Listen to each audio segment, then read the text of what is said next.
Thank you all the attendees for joining us today. Hope you had a great time networking with your peers in our exhibition lounges. However, the booths will be open till 6 p.m. today, so you can enjoy networking after the event as well.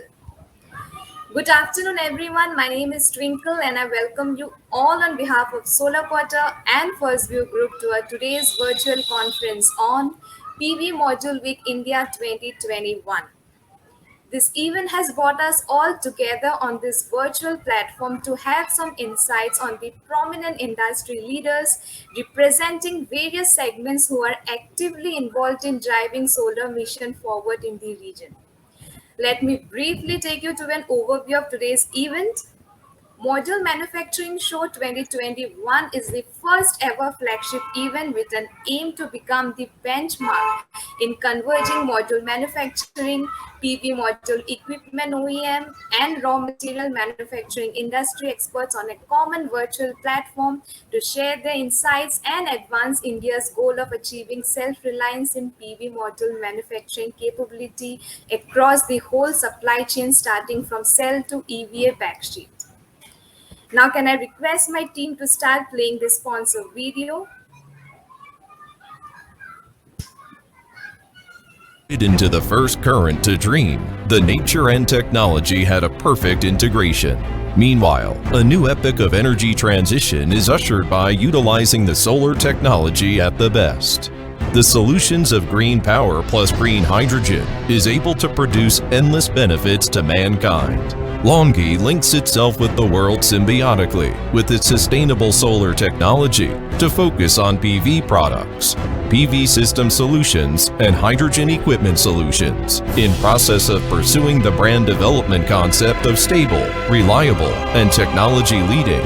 LONGi has developed 5 business sections covering monocrystalline silicon wafer, cell and module, industrial and commerce PV solutions, terrestrial PV solutions, and hydrogen equipment. And it has evolved into the first solar enterprise in the world and committed to become the most valuable solar technology company in the world to support global zero carbon development and shape the energy mix worldwide. Monocrystalline silicon wafers. LONGi focuses on R&D, production and sale of monocrystalline silicon ingots and wafers. It was the first company fully adopted diamond wire slicing technology. In 2021, the annual production capacity is estimated to exceed 105 gigawatts. LONGi has become a global leader for mono wafer productions.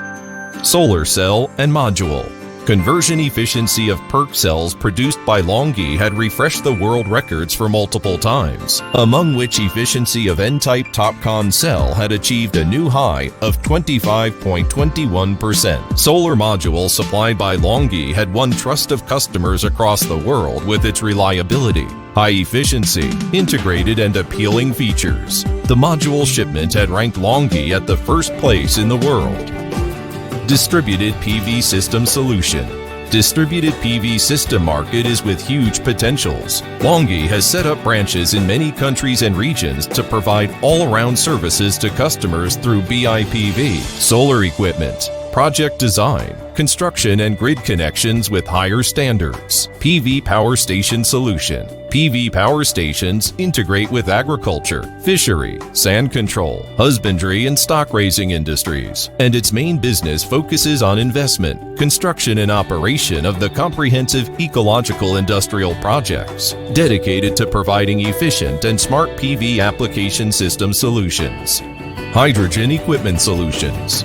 Under global consensus of carbon neutrality, LONGi Hydrogen Energy has dedicated on hydrogen equipment research and manufacturing to develop an ecological chain of innovation with hydrogen technology and provide complete solutions for green power plus green hydrogen to accelerate energy transitions. Mission of LONGi is to create value for customers. With its sound health and international visions, the company had been granted with over 1,000 crucial patents by relied on its first-class research and development platform. Its cutting-edge technology enabled the leadership of LONGi in solar industry to advance green energy-based technologies, to build a green and zero-carbon world, to share a prospect future with you.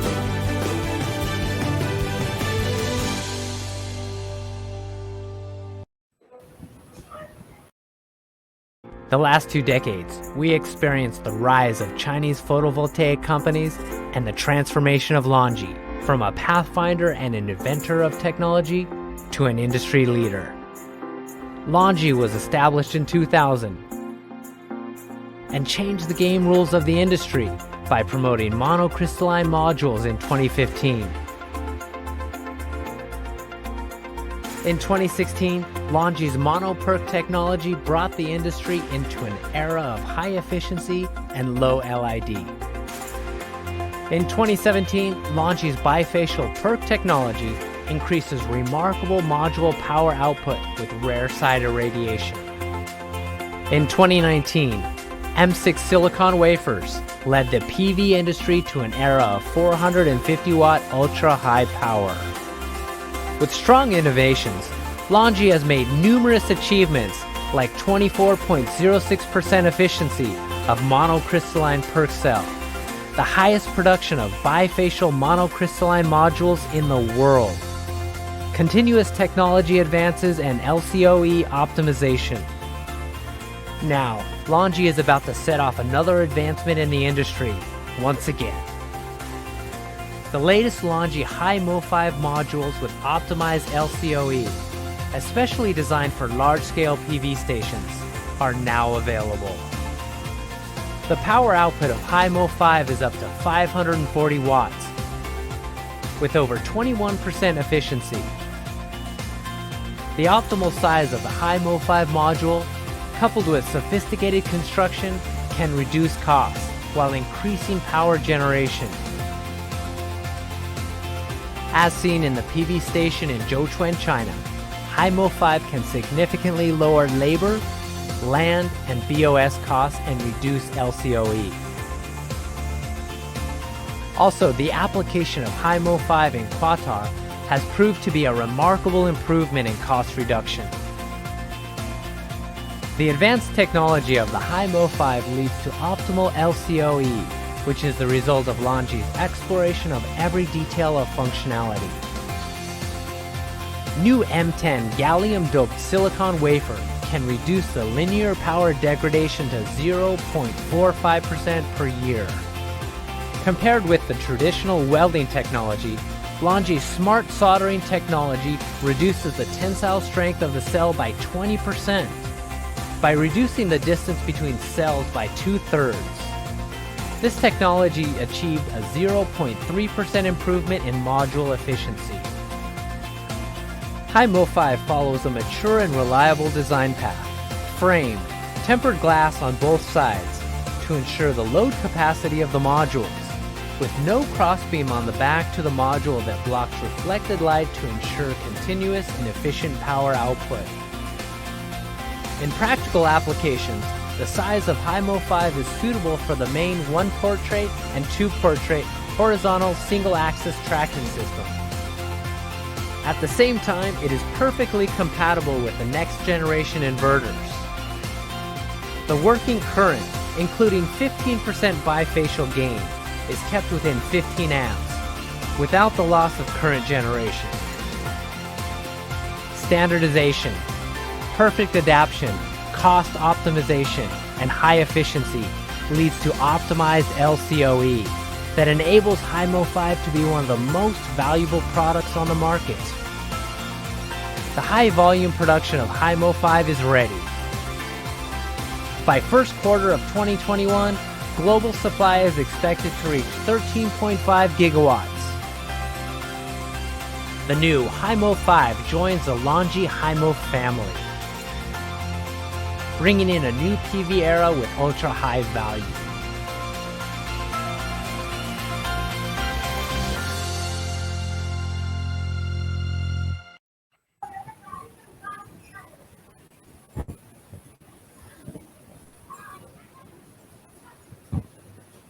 Thank you so much for playing the video.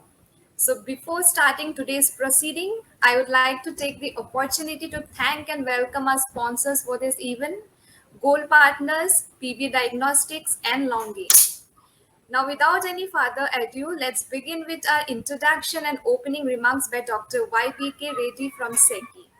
Welcome on screen, sir. Good afternoon, everyone. So, am I audible, madam? Yes, sir, you're audible. Would you mind Okay. switching on your camera, sir? Yes. Yes. Good Yes, sir. afternoon, everyone.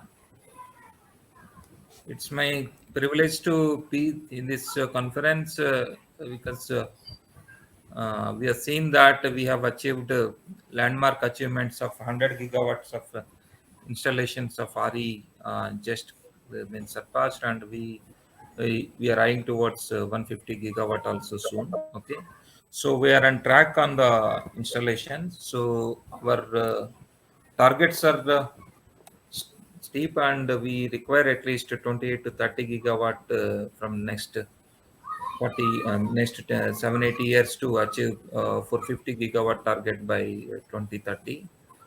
So production of modules, that is indigenization of the module industry, is the focus of the government. The government has is supporting with a number of new policies like imposition of BCD and ALMM, introduction of ALMM to improve the quality in the market, and also the performance linked incentives like PLI scheme has launched.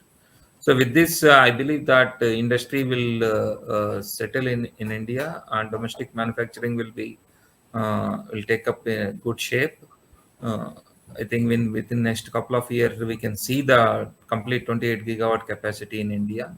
So it is not stopping any overseas manufacturers. Actually, they can also come and start manufacturing in India, because the ultimate aim is to bring the quality infrastructure, quality production of the modules in India. So all of us has to focus on this. I believe this conference will means to promote this motivation of the government, and all the attendees will means interact together and share their views and make this program a good success. Okay, I wish all the organizers to arrange these programs continuously, time to time. So I wish all the best to the means grand success of this two-day event. Thank you, madam. Thank you so much, sir, for this wonderful remarks. Now, moving forward with our knowledge presentation by Mr. Ayush Mahajan from PV Diagnostics. Welcome on screen, Ayush, sir. Yeah. Good afternoon, everyone. Uh, Glad to be part of the group here. And I think this is all of us know, like Mr. Reddy also said, it's a very interesting time to be in the solar industry. I feel that personally, I feel we are again at a, 2015, 2016 kind of a moment where we are seeing that at that point of time, we were looking that at in 2022 by that time we'll do 100 gigawatts. Now we are sitting and talking about 2030 when we have a very steep goal. So for all of us, I think this is a very good time to be in the industry. As part of the presentation today, I wanted to share about PV Diagnostics, the interesting work that we are doing here, and definitely looking forward to connect with everyone to see in what ways we can work with you. Twinkle, is my screen visible? Yes, sir. Perfect. Okay. So just wanted to give a brief introduction of PV Diagnostics as well. We are a solar tech consultancy firm, and we started in 2017. Our main goal is to ensure maximum performance of solar power plants, and we do that by engaging with our clients and various stakeholders in the industry from the inception of the idea, so from then to complete life cycle of the plant. So by engaging with them in inspections, monitoring uh, during the construction stage, operation maintenance related engagements, and then technical due diligence as well. We have been doing that very successfully for 5 years, and I would say I'm happy to share that we have been one of the fastest growing consulting firm. Started from ground zero, and how we do that is by we provide these services by combining them with a lot of tech related aspects in it. So a lot of analytics and a lot of automation we do that helps us in improving and keeping our results very consistent throughout. We have PV as a team. We have done more than 6 gigawatt of assets across the country, and we work with various developers in India and outside India as well to provide our services. So and we work with all of them in different kinds of aspects. From again, from inception of the idea to the end of it, we work with both government and private players. Uh, to the core, we are a technical, a technical team. So we are technocrats, and we our core team comes from IT Bombay and uh, industry veterans. So the key thing that we see is that we have a very hands-on methodical approach wherein we ourselves, visit the plants and look at the and understand how to develop those right processes to understand the plant performances.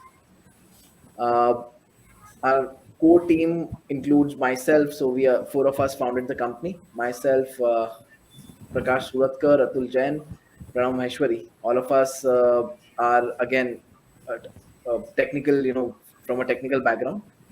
And the idea was simple, that we want to create a company wherein we can help the industry in ensuring that the plants perform at the best possible levels. And we join our skill sets; they form a synergy to bring the final output. Our advisors, we have a very strong advisory committee, advisory board in Mr. Eric Daniels, Mr. Vinay Kumar, and Mr. Riyad Fazani. Eric and Riyad were CTO and CEO of BP Solar, and Eric is part of multiple NREL committees. We work with him very regularly to see what are the challenges that they are facing in US, how they impact here in India. A lot of good knowledge exchange happens, and we keep engaging on a very regular basis. Mr. Riyad Fazani is a very global executive, energy executive, have been in the industry for a very long time. We work with him for international expansions. Mr. Vinay Kumar advises us in how to grow the business in India, outside India, in multiple different ways.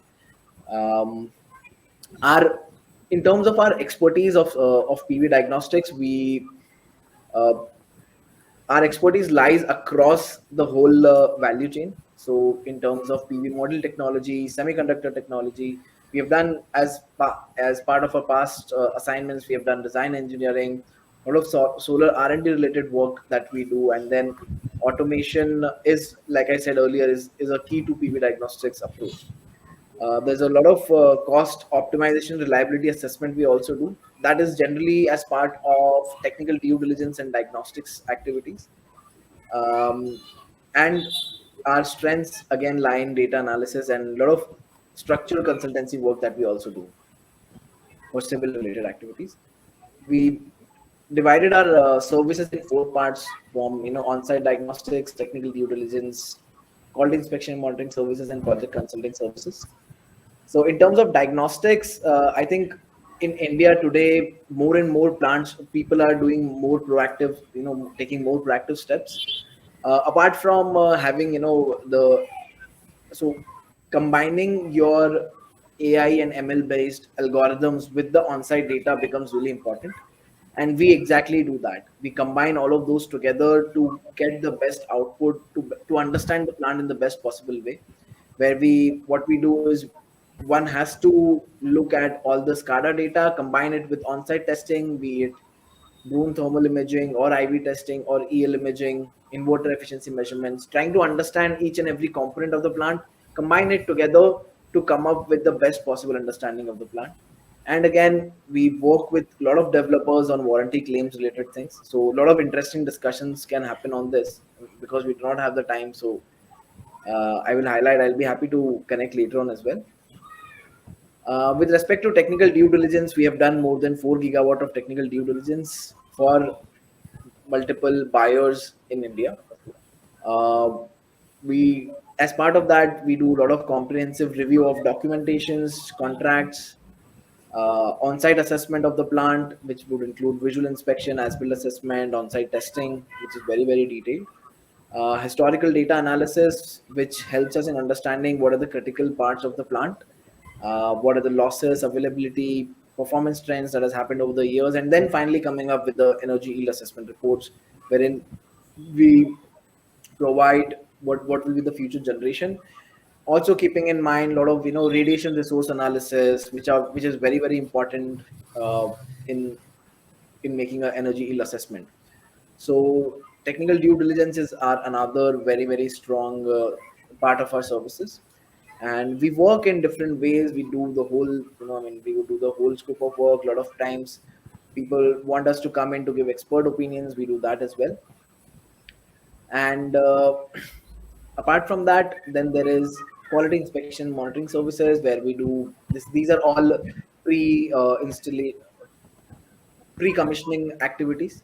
So we are working on factory auditing, inline inspections, installation QMS, PR test, identifying where, if there is something wrong on a long-term basis, how can it be corrected.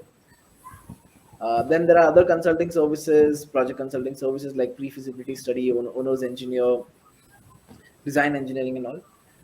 Apart from these services, like I was saying, that we do a lot of automation and developed a lot of tools. One of the things, there are two things that I wanted to share here today as well, and which is the diagnostics dashboard. So this diagnostics dashboard is something which can be integrated with any kind of a central monitoring system. So it's not something which is a independent thing, because companies already have central monitoring systems. So it's good to have something that can be integrated with that. So it's like a microservices platform that can be integrated with any kind of system. One can choose what they want. So because we are discussing about modules today, uh, and the whole the 2 days will be spent on that. So I wanted to share something related to that as well. So all our monitoring systems and all, they have up to plant and inverter level analysis, or up to string level analysis monitoring is happening. But because module degradation is something which is done through IV testing or flash testing and all, using mobile labs, there is no proper record keeping and analysis part, which is like historical data analysis keeping there. So for which we have built this tool, wherein we, so here if you see, there is a card called module degradation. It has a brief summary. So this particular screen is like at a high level for a a plant head or operations head. They want to see what is happening at the plant.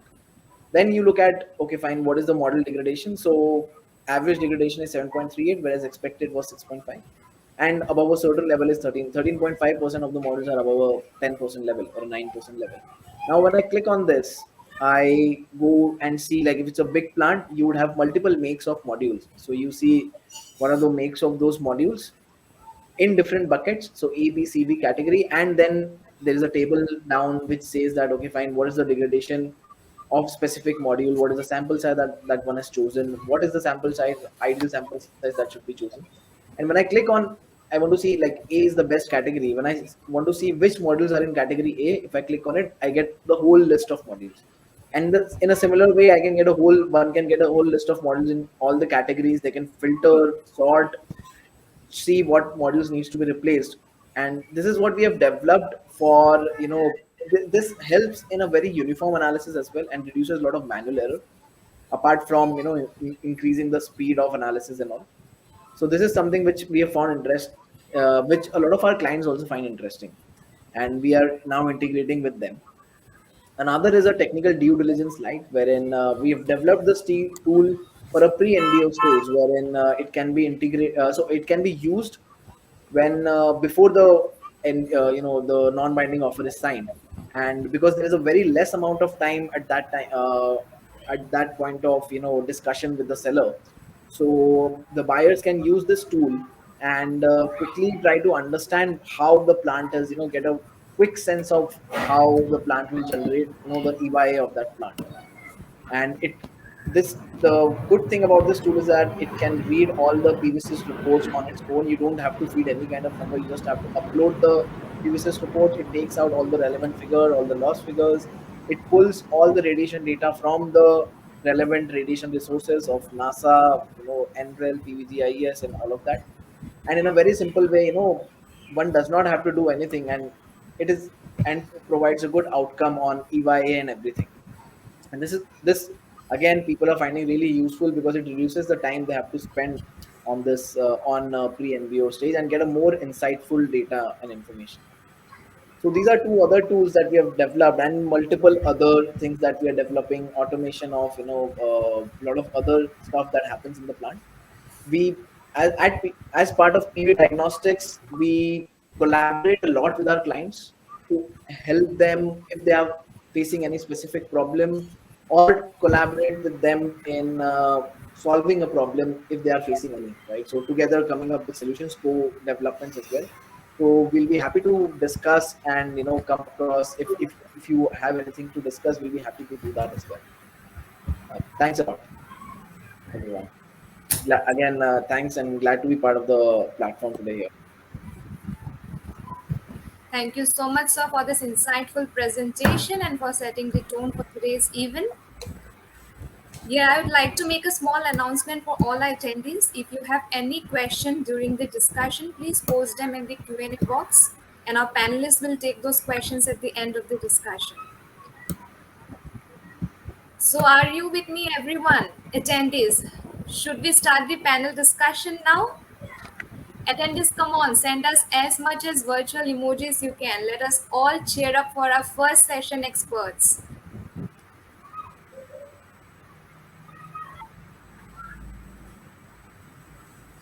Thank you so much for all the virtual emojis. Please continue to do so. It's really very motivating.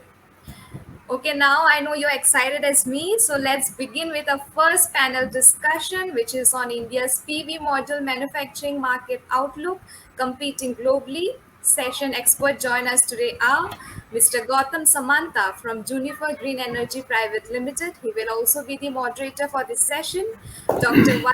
Reddy Steki, Mr. Arijit Mitra from Longi, Mr. Venkat Rajagopalan from Siemens and Gamesa, Mr. Rahul Kathri from DuPont Photovoltaic Solution.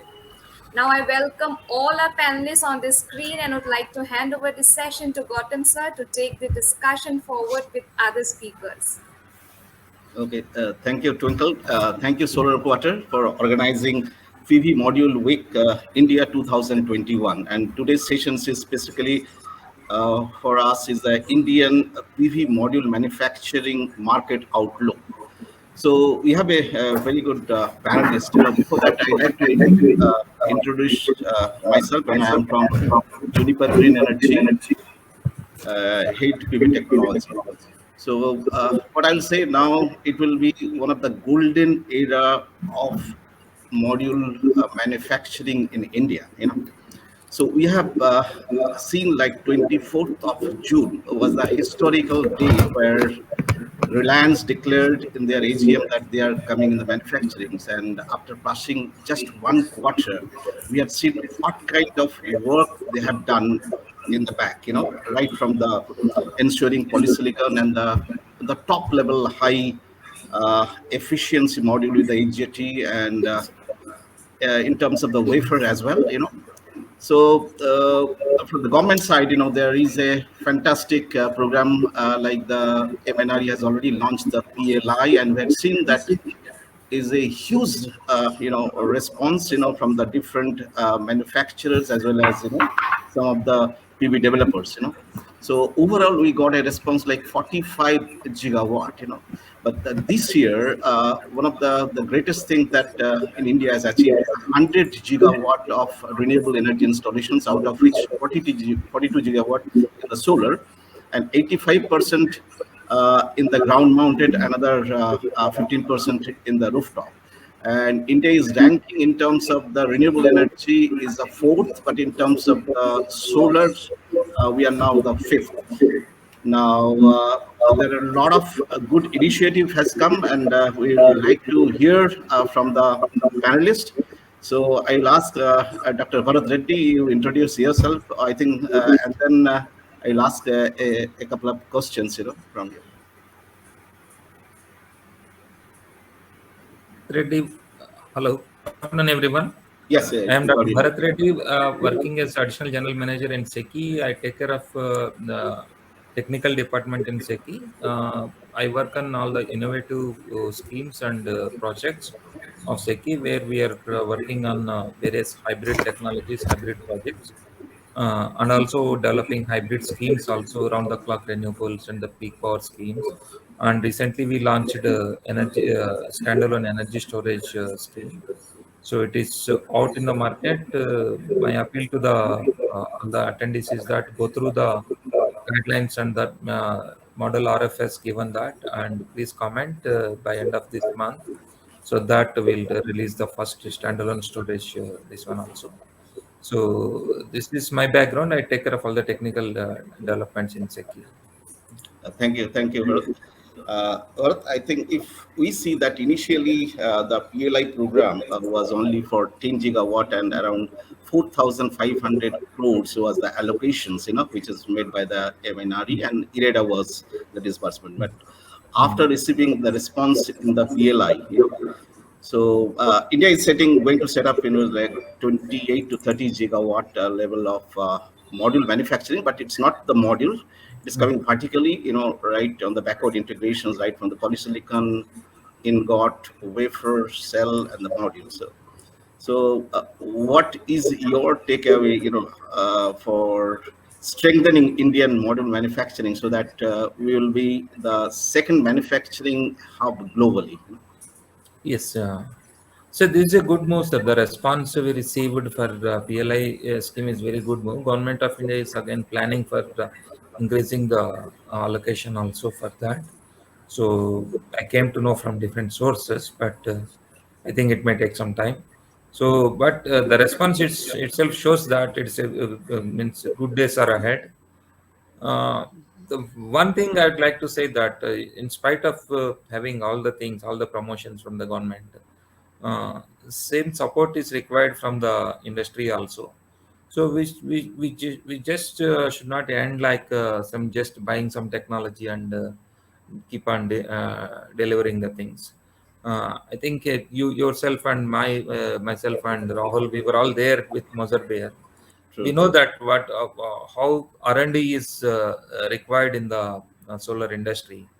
So my appeal to all the means companies coming into the manufacturing must have a separate R&D setup for them. Continuously work on the things to improve on the technology. I means PLI means performance linked incentive. So performance should be continuously. It is not one way, one stop milestone or something.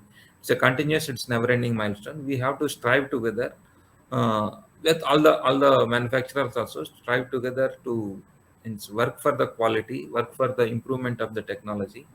I think with this we can compete in the global arena also. I hope once the infrastructure is there, we'll be definitely there in the global market as one of the leader in the global market. Indian companies also.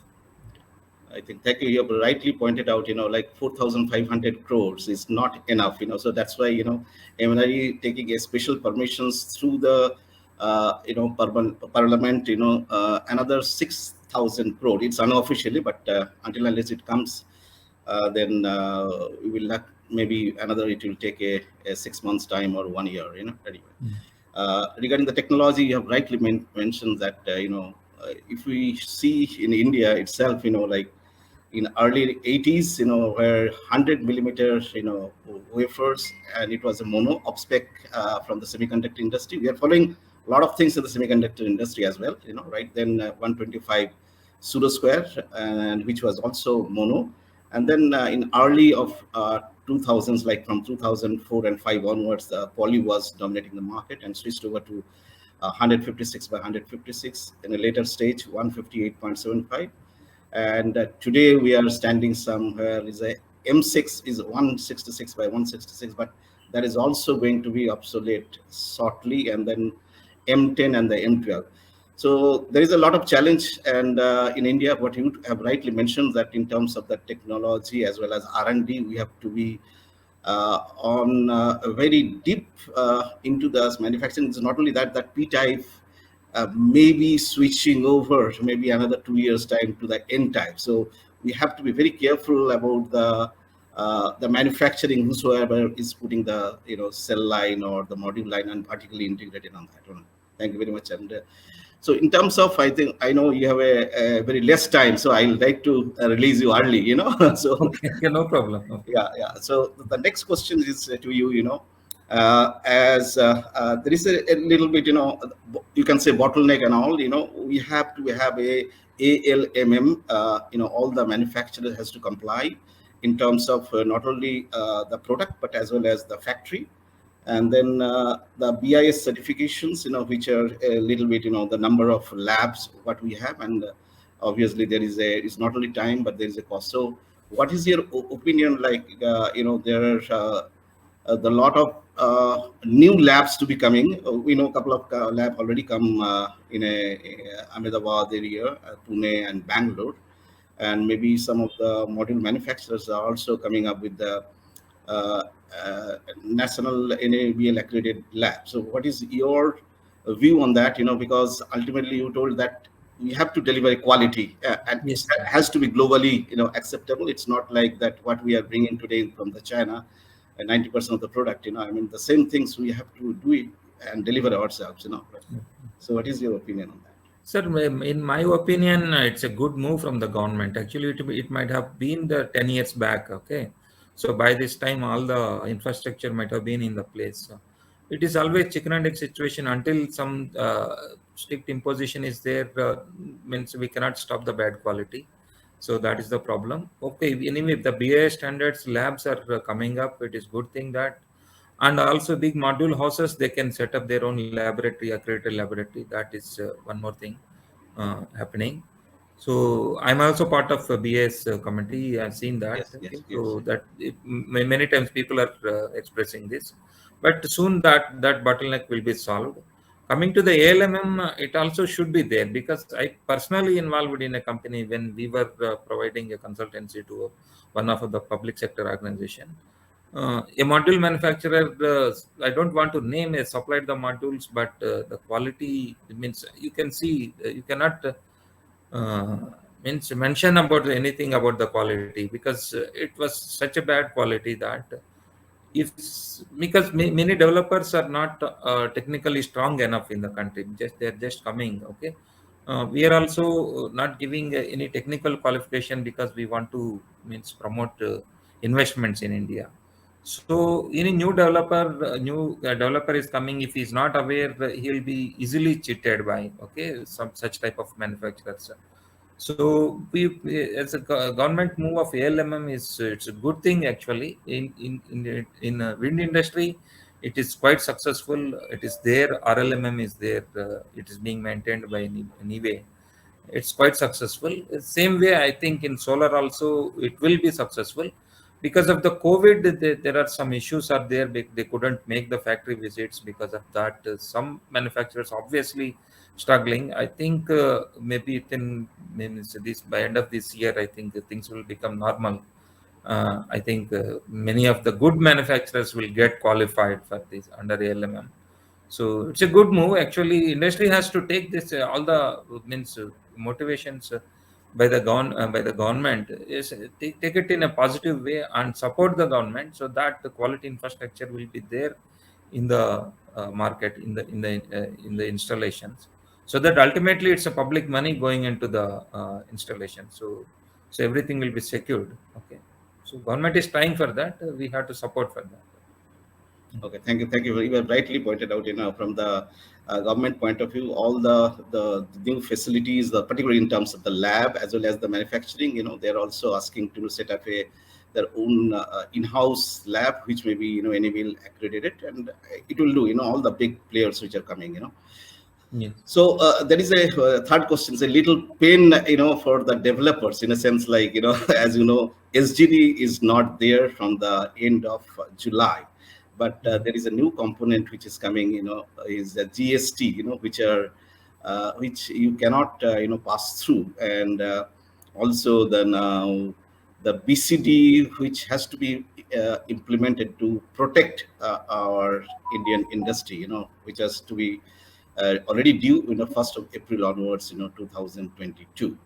So, would you like to make any kind of comment, how we can go ahead with this kind of a proposals from the government point of view? Sir, it's again to promote the manufacturing. This type BCD is there is must actually promote the manufacturing sector in the country. BCD is must. So for the pass through, it is not there, but the relief is there. Okay, in the most of the SECI tenders, the relief is there. Okay, even for the GST also, if it is after the means notification, the bid is after the notification, there cannot be any relief. Otherwise, before that, we have a change in law clause, clear cut change in law clause. So it is quite defined clause actually in most of the SECI tenders. In other tenders by NTPC and all also, it is quite well defined clause is there. With that, bidders are the developers are protected. But until unless GST, it's a government call, so means they time to time they take decisions. So what to increase, what to decrease. Okay, so we cannot comment on that. But VCD is the right move in the right time to India. Okay, so it's a globally every country is means all the big countries are going in this direction only to promote the domestic manufacturing. True, I think you rightly pointed out.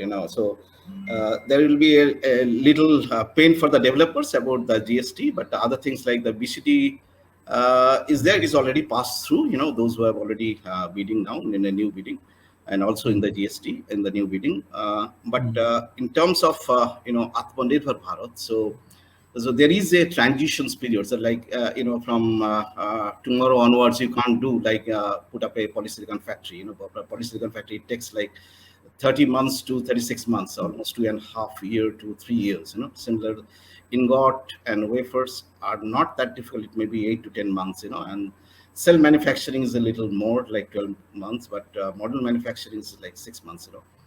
So thank you, for your opinion. So I'd like to going to move now to Rajagopal. Venkat, are you there? Venkat, can you switch on your? Yes. Hi, Venkat. Can you introduce yourself? And then I can ask you, a couple of questions. I think you have to unmute.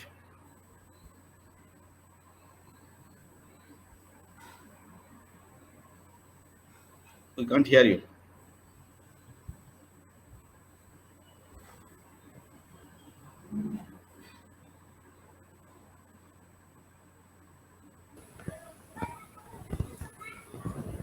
Venkat sir, unfortunately, we are not able to hear you. Can you please unmute yourself?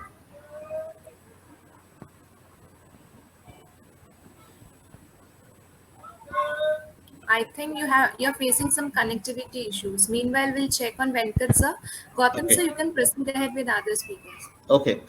Rahul, are you there, Rahul? Rahul Kathri? Yes, sir. Can you hear me? Yeah, I hear you. Yes. Oh, great. Rahul, okay. Thank you, Rahul, joining us today. Can you introduce yourself and then we can go through the discussion. Sure.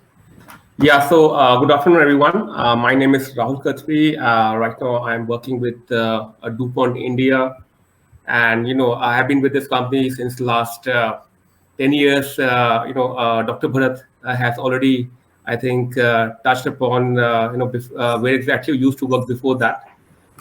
So before that, I used to work with a company known as Moser.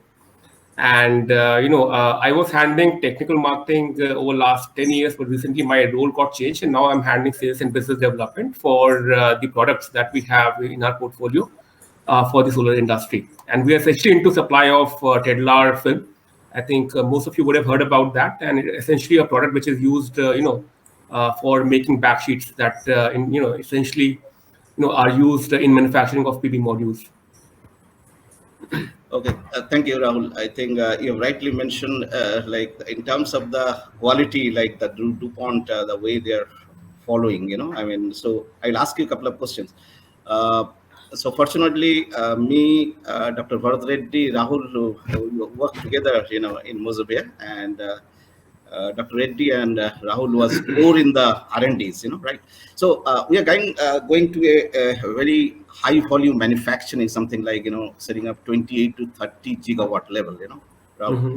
So Yeah. Moving forward, and today we are importing 90% of the modules, from the China. So in terms of the quality, how we can ensure that the developer is not only catering to the domestic market as well as the international market in the Europe or US or maybe Southeastern countries or Australia. How we can ensure ourselves the product which are shipping out is up to the global standard and the maintaining the global industrial benchmarking in terms of either degradations or quality anywhere in the right from the ingot to the wafer to the cell, the modules. What's your perspective on how we can ensure? Can you share your thoughts? Sure, sure. I think it's a very valid question, especially given the stage that we are in. We have already done more than 40 gigawatts, and now looking at the manufacturing phase. So I was just before this session going through the history, and I think India was one of the first regions to start local manufacturing. In fact, much before China, and other countries in Asia started manufacturing, talk about Tata BP, and before that also some government companies. So I think India definitely has a much longer history. Unfortunately, it could not, keep pace with the development, especially the manufacturing, domain. But it's good to know, that the kind of policies, the kind of, announcements that government as well as the companies like Reliance are coming up. It's definitely encouraging signs, for the manufacturing, arm of PV value chain as well. So now from quality standpoint, I think what so when you talk about standards, we've already spoken about certifications. So we have IC certification, we have BI certification, and along with Dr. Reddy, I'm also part of that group. So I think as far as certification is concerned, standards are concerned, they are extremely important. I really don't feel that there's a global standard or a local standard. I think if you look at the standards that we have in USA or in Europe or in India now, you will find a lot of overlap, a lot of replication as well. So really don't think from standard standpoint, there's a lot of difference. I think it's more now boils down to how as a developer, how active role you want to play as a developer to ensure that the product, the modules that you're going to deploy in your plant are going to, be there in the field for 25 years. And though we have been supplying back sheets and other raw materials for manufacturing of PV modules, DuPont as a company who thrives on quality, on supplying quality products, we have to do a lot of other activities as well, to figure out what can go bad in the field. So one, in terms of PV module manufacturing, yes, you need to have the labs, which Dr. Reddy also spoke about. You need to have follow certain standards. Talk about BS, I do believe that we need to have local standards, but I think we have to go beyond IC, and BS needs to take I would say a very active role, or play a very active role in terms of making sure that testing that the modules which need to be deployed in India go through are going to meet the kind of conditions that exist in India. And we all believe Indian conditions are or the climate conditions are among the worst in the world. So from that standpoint, yes, need to develop better standards to ensure that we can test PV modules, different materials, quickly, but something which can replicate the local conditions. But other than that, I think there is definitely a need to go out, test PV modules. We have already, as I told you, started this journey around 10 years back. We have a lot of plants in India now, which would be around more than 10 years old. And what work Pv Diagnostics is doing, I think something which is very essential presently, and DuPont also has I think done its bit in terms of going out in plants across different parts of the world and looking at modules which have been in field for very long, and the kind of failures that we're seeing, especially in the modules which are more than 6-7 years old. It does show a lot of gap in terms of the promise that is being made by the manufacturers at the beginning versus the long-term performance of PV modules. So I think that is where more care needs to be taken by the developer. I think I always speak that I think all the manufacturers in India itself have world-class manufacturing facilities. They have world-class equipment. Where exactly they need to put more focus on is BOM, because that is essentially where and I think once companies like Pv Diagnostics go out and then do more analysis, they also will figure out, especially if they look at old modules, that it's not a PV module in whole which fails. A single component failure is going to lead to failure of the complete module, and the failure can be extreme in terms of high power loss, high generation loss, or safety issues. So I think developer needs to take an active approach, and that is what I believe differentiates developer that we have in regions like Europe, USA, and to some extent in China as well, from India, wherein they have a very detailed specification in terms of what needs to be specified, what kind of backsheet needs to be used, what kind of EVA needs to be used, what kind of glass needs to be used, and what kind of testing beyond IC needs to be done on the modules before they are going to sign off on the agreement. That is what I believe is still lacking, because India is still driven by cost. And as long as it's meeting your cost target, even if there is a bit of compromise that needs to be done on quality, I think developers in India will choose the former than the latter. So from that standpoint, I think a bit more, active approach needs to be taken. We do have now a lot of data in terms of differentiating what is good and what is not good from long-term performance standpoint. And I think it's time to we dial in data, dial in some numbers as well with regard to, if you use this kind of material or this kind of module, then what is the risk that one can associate, and accordingly do your financial calculation. Because once project teams would start to dial in these kind of risks, which they can verify from the actual performance of PV modules in Indian climatic conditions, they will see numbers which typically they assume going to be much different when they dial in these these risks. And basis that, they can justify the use of better materials, better modules, because on a longer term, as we all know, even if you can use something which is cheaper, but has something which is not tested in the field, initially it could be cheaper, it will show very good numbers. On the longer term, or I would say mid to longer term, when these unknown parameters lead to issues that we have witnessed in the field, you will lose a lot more than you will save initially. So again, the bottom line is that play an active role as far as if you're a developer or any stakeholder for that matter, in terms of specifying what you need, get a better understanding of what is used in the modules.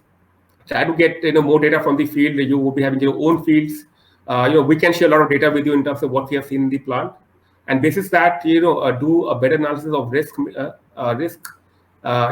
a better risk mitigation in terms of selecting modules, or I would say taking an active approach while selecting modules. Right. I think, Rahul, a very good insight of it. You have mentioned, right, one of the long history of India in the manufacturing. So I can precisely tell the date. It is 26th of June in 1974. The government company called Central Electronics Limited was founded under the umbrella of the NPL, National Physical Laboratory. In the same year, in the month of October, the lab called NREL in Colorado, USA was also established. So you can understand that how the big history in terms of almost 47 years in terms of the the PV R&D module manufacturing and all. So in terms of the quality, what you have mentioned very rightly, we need several PV diagnostic in a company. It's not only to monitor, what kind of the product is manufacturing inside the factory, but also the post delivery to the to the power plant. So there are several measures to be taken, in terms of what we call a degradations on the first year and year on year. And you have rightly mentioned that there is a test, indirect way, which is called accelerated test, IC 61215. But IC 61215 is limiting and also very similar to BIS what we're doing in India.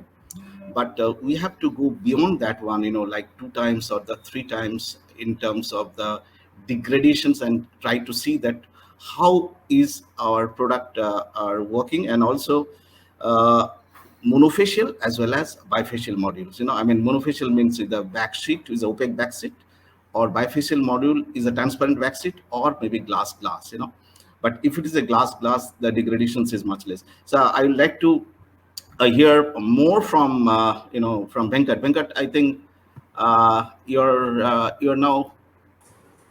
Can you hear me now, sir? Yes, yes. Venkat, I think Venkat, you can introduce yourself and then I will ask you a questions. Sure.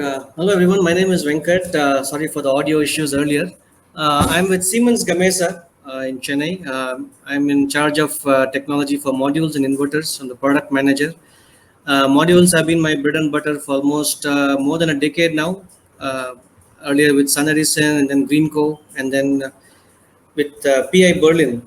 They're again a PV Diagnostics like firm who work outside in Europe and US big time. For US and European developers, they support module quality assessments.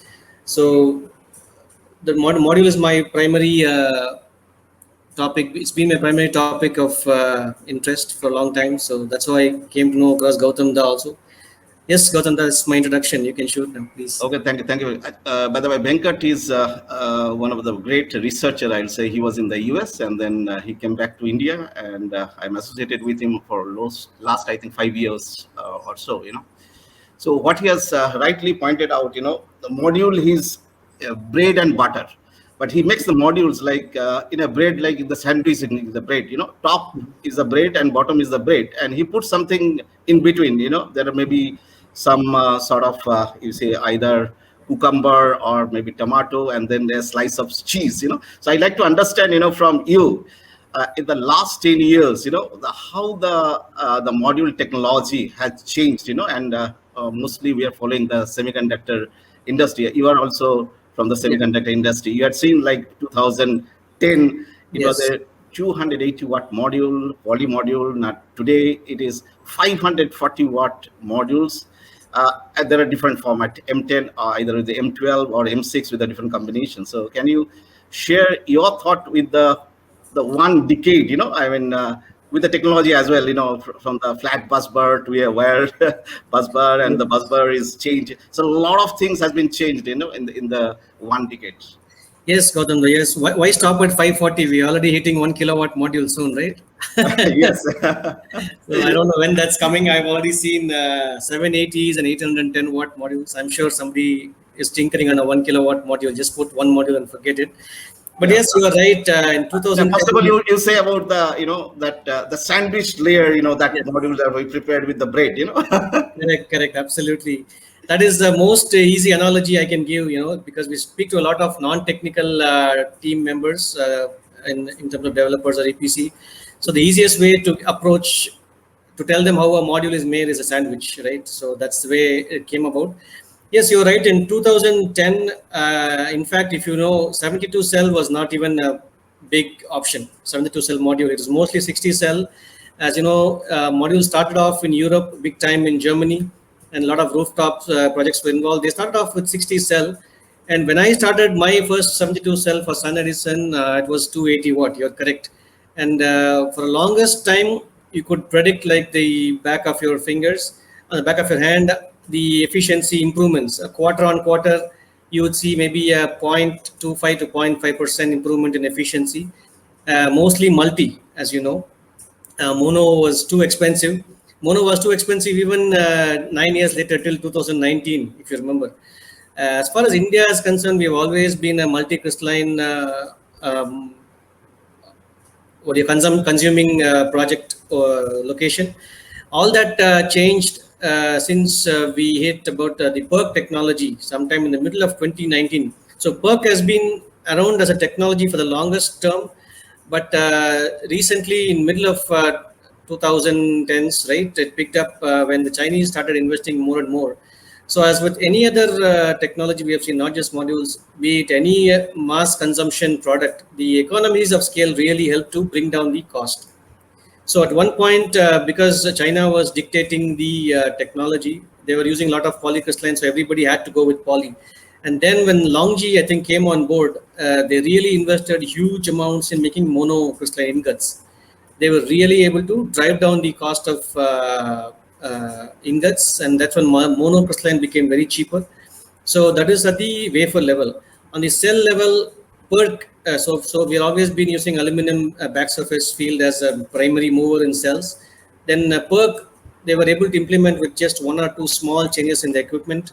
So cell PERC gave some cost reduction. And again, more modules, the bigger sizes, bigger variations, a lot of things. It's going to be they were going to try out. So module, we got some cost reduction and economy of scale. More than everything else, right? The Chinese push towards high technology modules, R&D terms, that really gave a big impetus to all the top 5, top 10 companies to invest more and more in mono. So that, I think, is the paradigm shift in module technology in the past decade or so. Now multi is not even in the picture. All the big companies completely moved their production to mono. So nobody even talks about multi anymore. Now that we are in monocrystalline technology, the big change is whether monofacial or bifacial. Again, that is again, bifacial is not a new one. It's almost 3-4 decades old research. It's catching up mainly because of economy of scale. So everybody, I think, is going towards bifacial technology. But as of today, there is still gap analysis or gap in understanding of what the model can deliver, but versus what actually delivers on the field. So even today, even for a bifacial module, only the front side is being warranted or guaranteed by the module suppliers. The back side, additional generation, revenue generation completely depends on what is in the actual site condition. Good So, afternoon. sorry? No, Yes, carry sir. on, carry on. I saved your number. Yeah, so I think so. First is mono. Next, a new addition is bifacial. Of course, with these two technologies has come the glass. I'm not getting. So the longest time modules were made with module backsheet EVA sandwich, but with bifacial, people want to take advantage of a cleaner backside. There Yes, are sir. cleaner backsheets available. I think Rahul can talk about that from DuPont, clear Tedler, and probably a couple more coming up. Okay. So there is Okay. backsheets All right. available for bifacials, but both continue to exist today. Okay. But this 1000 megawatt, I think, yeah. Have you gone through the? I think, Dr. I'm sorry, Reddy, go on mute, please. can you mute? Yes. So yeah, so that is the third biggest paradigm change I have seen in terms of module sandwiching. So it's gone from bread to maybe bread and toasted bread now. So so it's a double glass. It's supposed to offer a more mechanical strength, longer lifetime. I think these three technologies form the biggest chunk of change in the past decade, Gautam. Yeah, thank you very much for the insight of it. So you have rightly pointed out, with the change in the last 10 years, like 280 watt modules, which is poly. So if you look into the degradations after 25 years, as a developers, if we look into it, so what I was offering was almost like 80% power output at the end of 25 years, right? Correct. But when we switched over somewhere maybe in 2017 and 16, the degradations level has came down, and then even it was offering something like 85%. And today, what you have already pointed out, the monocrystalline modules which are coming, which are much lesser in terms of the degradation, LID, PID, LETID, right? It has been better controlled, and you have seen the longer presentations like, the Gallium boron, doping, for gallium dope. Earlier, the doping has been also already changed, from boron to gallium, and therefore the better control in terms of not only in the LID, LETID as well, right?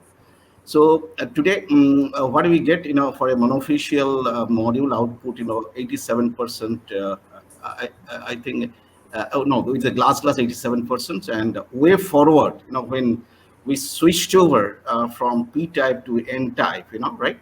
The LID component completely gets the component is going down, and then we can guarantee like after 25 years and 90% of the power output. As we know, some of the module manufacturers, they are offering today, the 90% power output at the end of 25 years, right? So thank you very much, for insight of it. Can I now ask Arijit? Sure. Arijit, can you switch on your camera? Yeah, I'm there, Gautam. Okay. Hi, Arijit. Good afternoon. I think you are working at a company where it is a 50 gigawatt level of installations globally, and what I will say, I think 50,000 employees are working More than 55,000 now. 55,000 now, globally, and you have replaced the top tier one company which was 7 years, I mean, dominating, and you are now top, from last 2020 onwards, you are taking the top positions, right? Right? 20 and 21 also you are going for it. Okay, so you introduce yourself, and then we will quickly, ask you your questions. Good afternoon, everyone, all the eminent panelists and our beloved Gautam. Myself, Arijit Mitra. I take care of the CNI and open access business segment for Longi India and Sri Lanka market. I've been into module industry for some time, not as long as you guys. So please ask me anything. Okay, thank you. I think in terms of the Longi, you don't need to any kind of introductions to your company, but today what we are facing, it's a very, I'll say, last 1 month crisis because of the power, right? So the polysilicon price, which has something like 205 or 6 yuan per kg, and today it is like 267 to 68, something like 13% increase in terms of your polysilicon and the value chain. So how did you see that your this quarter Q4 market to be for India, because India needs more and more module, not only you, maybe some other manufacturers as well from the China, and there will be a 4 gigawatt level of shipment to become from China. So what is your opinion on that? How we come out with the situations, with the present the power See, the crisis. situation is quite uncertain. I think this is not a problem that only a country like China is facing. I think sooner or later, all the countries, developing countries, especially where the power output, power requirements are very high, they're going to face this problem sooner or later. So China, especially being a huge manufacturing hub, they are facing it, and this has been happening. And power is something that disrupt everything, means if it is not available, so the whole value chain is now disrupted. So I would not like to comment anything, because this is a situation where the clarity is very it's a very cloudy situation. Not many expert will know that what exactly is going to happen. But yes, the demand is very high. We know, you know better than me actually why I'm telling it. But yes, for our listeners, um, uh, the demand in China right now, it's at its peak. India also need modules, and at the same time we have power crisis in our manufacturing hub. So the disruption is going to happen, and we are trying to cope as best as possible for our from our own ability. But yes, I think this is a time to introspect, for all our industry experts and our industry segments, especially like textile has already adapted, cement is now adapting slowly, steel industries are also adapting. So we will have to understand that we will have to shift towards more sustainable resourcing of power, and this will have to have, and I think all our all the countries, especially developing countries where power requirements are very high, they will definitely try to adopt solar. And now all the segments and all industries, manufacturing hubs, they are trying to go towards RE100. They are taking up the pledge of RE100. We are also part of it. A lot of Indian companies are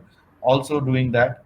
So this is time where manufacturers, they try to adapt renewable energy as their primary resource, and then uh, coal and other resources have to be there. But Yeah, uh, I think thank you. I think you have rightly pointed out. This is a temporary crisis, anywhere, yeah, it's particularly. raining, but we Yeah, don't know when it will stop. yeah, So yeah. This is a, the Australia has not given enough coal to China, so there is a blockage. Anyway, so in terms of the manufacturing today discussions, and where we need the lot of experience that Longi has, and you have a already planned to set up a manufacturing factory, next to Chennai in the Andhra, the border of Tamil Nadu and Andhra, So, what is your plan, and how to you participate in the different the key drivers in terms of the module manufacturing as well as any vertically integrated manufacturing in India. Right? If you can share some thought. Yeah, definitely, sir. Longi, as a manufacturer, as a module manufacturer, we are a huge chunk of global supply chain in terms of module when it comes to module. But when India is third largest market for a module manufacturer, we cannot overlook this market at all. Uh, at the same time, I would not like to go into the detail of the algorithm, how we'll proceed. And definitely, as you mentioned, that we have a land, and I think we are one of the first mover to acquire a land for manufacturing. But the things maybe means it can go differently. But module manufacturing is a capital intensive it's a capital intensive business unit, so we'll have to spend a lot of money for that. And a stability policy, I would not say adversity, but favorable condition is also required for some time. So as an industry, we are not a young industry, but we are an adolescent industry. I would say that a lot of changes are happening, mood swings are there, and policies are also always changing. So as from last 2 years, we are seeing the kind of changes are happening in this industry, and also the COVID is also affecting. So it's not very easy to decide that we should start our manufacturing now, because there are so many uncertainties, so many things are changing every day. uh, at the same time, we are as a company, our main source of business is sustainable energy, and we are into sustainable energy business, and module is one of it.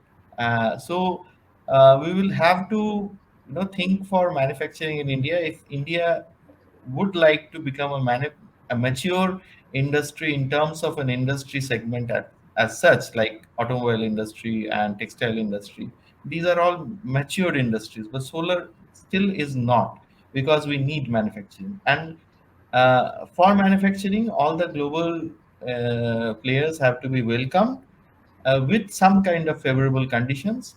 And we have seen this in automobile industry as well. Until and unless global players were there, we only had Fiat and ambassador, and we used to wait for almost a year or 6 months to buy an ambassador. So Okay, Arijit, I think the favorable conditions we have already discussed, like the PLI is already there, production linked incentives, and the lot of, you have seen that kind of a response over here, right? Right. But in terms of what is the bottleneck today, as I told you, the 90%, it's not only the module, but as well as the BOM, the bill of material for the module that we are importing from China. And from 1st of April onwards, there will be a duty 25% on the cell and 40% on the module. Now, today, our module cost is a little delta, in a slightly higher. The reason is that, like we open an LC, and after 3 months, we get the material. And as you know, today, the shipping cost is pretty high.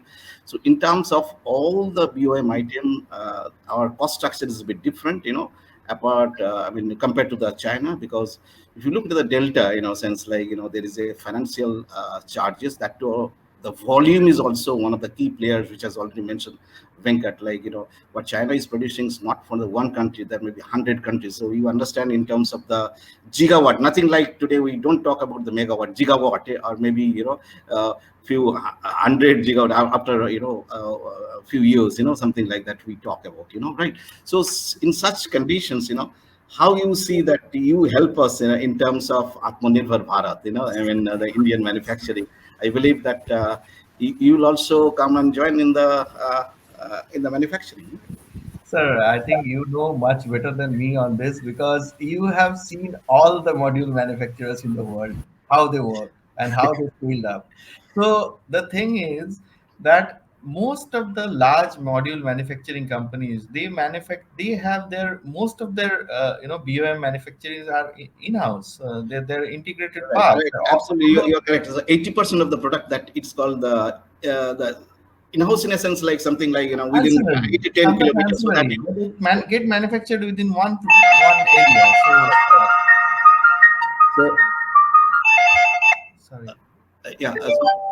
So what I want to say, absolutely, I think that kind of, we have to create an ecosystem. Absolutely, you rightly pointed out. We have to create an ecosystem, like whichever that like the Dhulera solar park, in the manufacturing, all the EVA backseat glass, the ribbon, aluminum channel, and everything, all the products need to be manufactured over there, junction box, so that, it should be delivered within a day or two, something like that, so that we can reduce our cost structures and be competitive, not only to deliver in India, but as also in the outside. Thank you very much, Anajit, for your insight. Thank you. Right.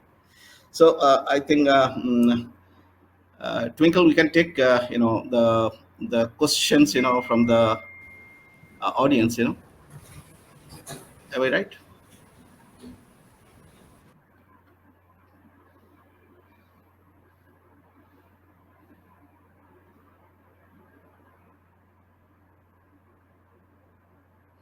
Okay, I think Twinkle is not switching on.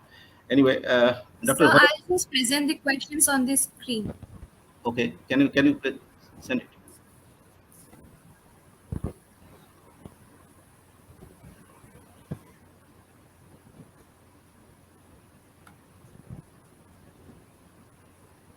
Okay, so Rahul, I think the Rishabh Sukla, he's asking, he's ex-Mozabay, his query is that when we do see that the back contact technology market in India, and why do we delay much in how we do that in a viability because of the back contact technology? Rahul, are you there, Rahul? Yes, sir. I'm here Yes. only. Yes, the back contact technology, I can tell you, I was a part of the due diligence in the Sun Power Corporations way back in 2004. In the month of February, I visited there, the fab. So they, Professor Richard Swanson is the first, that's the CTO of the Sun Power Corporations, and he has invented that technology, right? So this back contact technology is obviously the N-type material is not that easy to manufacturers, and initially, they are doing a lot of the process, particularly which is called a lithographic technique, which is replaced by the solar cell printing technology, and there are several steps, 17 steps for making the solar cells, So making a back contact, front side is completely open, and then making this is visible. So Rahul, you can speak something on the back contact technology, and then I'll share. So yeah. So I think so I would request you to talk more about technology, but in terms of why particular technology is not adopted, or it's not a current is in the current mix. I think essentially it's all driven by by the balance between the cost, incremental cost, and incremental performance. So I think all the technologies, and I think Venkat also touched base on that. Talk about all technologies which we are witnessing, has become mainstream over the last couple of years. Talk about mono, talk about PERC, talk about bifacial. All these technologies are not new technologies. In fact, a lot of research, had already been done. In fact, they were pretty ready at the R&D scale. It's just that I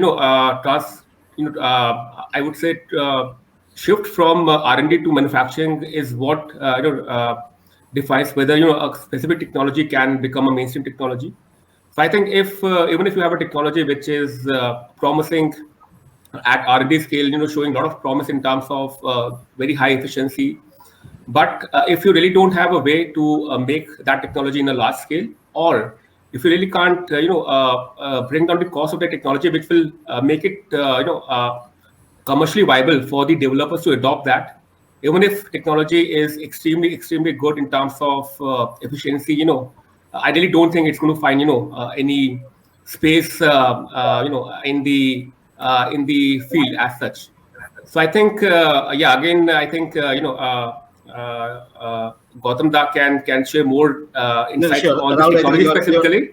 Correct. You have rightly pointed out, in any product, if it's not viable to the market, there is no point of making. But some of the manufacturers, what they have a kind of a product, is a special product, but these products may not be commercially viable. No, absolutely, you are correct. And you might be doing that. These are the N-type, wafers, and those who are working in the solar cell, I just want to tell you that there's a high lifetime of the wafers. It's not the completely a scissor technology, right? This is called a float zone technique. Those who want to understand about the crystal growth, float zone technique, so that you get a high lifetime wafers and also obviously a high the process cost and obviously the yield, But Yes. what you have rightly mentioned that it was invented in 1988. On the same time, 1989 and 1990, the Park technology was also invented by, the one is the Fraunhofer Research Institute, the other one is the, Professor Martin Green in the UNSW, right? Okay. Right. Next questions, right?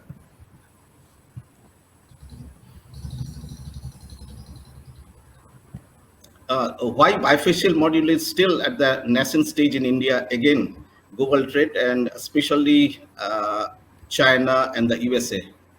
So, Dr. Bharat, I think if you can. Yes, sir. Yes. Bifacial technology, I think some of the manufacturers, some of the developers, they're already using, especially it is quite useful when they use with the tracker. In some of our projects recently commissioned around 300 megawatt, they used bifacial trackers. Okay, that been slowly coming up, and we in Seki also. Seki as a owner, we are developing 2 projects. In both the projects, we are using bifacial technology only. So slowly it will come into the market. I think module manufacturers also they are trying for the means changing their lines to suit the bifacial technology, especially the laminator to be changed. Actually, it need to be heated from the both sides when they do the glass to glass lamination. I think domestic manufacturing also will start soon of the bifacial modules. Absolutely, you are correct that a lot of Indian developers, including me, in my company, we are also developing with the bifacial the module installing. But we have to be very careful in terms of the manufacturing of the bifacial module is not that difficult. But what we need a kind of engineering in a developer company, that how we extract maximum power from the rear side, which is called a technical word is the albedo. Albedo is a ratio of the rear side, that the intensity that we are receiving divided by the front side, and there are a different kind of the soil, if it is a reflecting one, or maybe sand, or maybe some other the stone or white stone, or maybe with some paint. So that gives a very good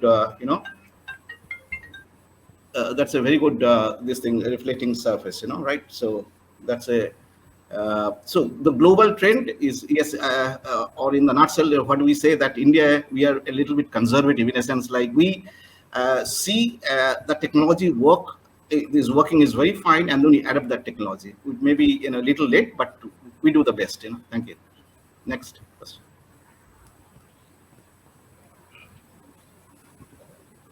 Twinkle, any certifications of the document is required to use 2 different make MC4 connector?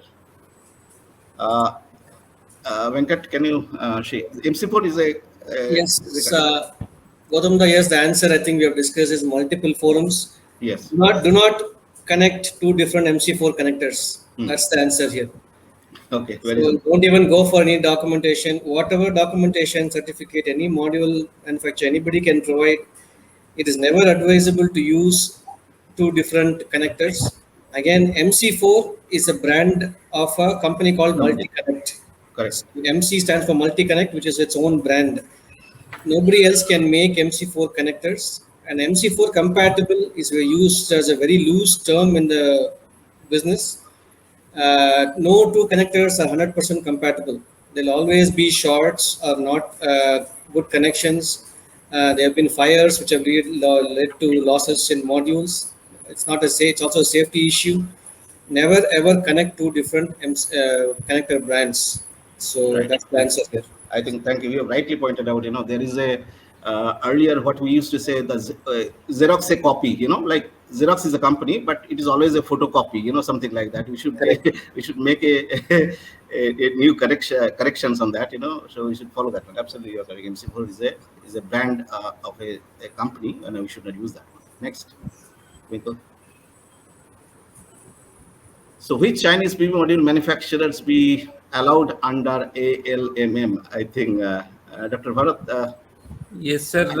So far, I think no one has been allowed, huh? Right? Okay. No, will be allowed. Will be allowed. As I told you, because of pandemic situation, actually they have to do the factory audit also. Yes, I think they have already deposited the money, for all the processes, huh? Right? I think that. Yes, the Chinese also will be allowed in that. Yes.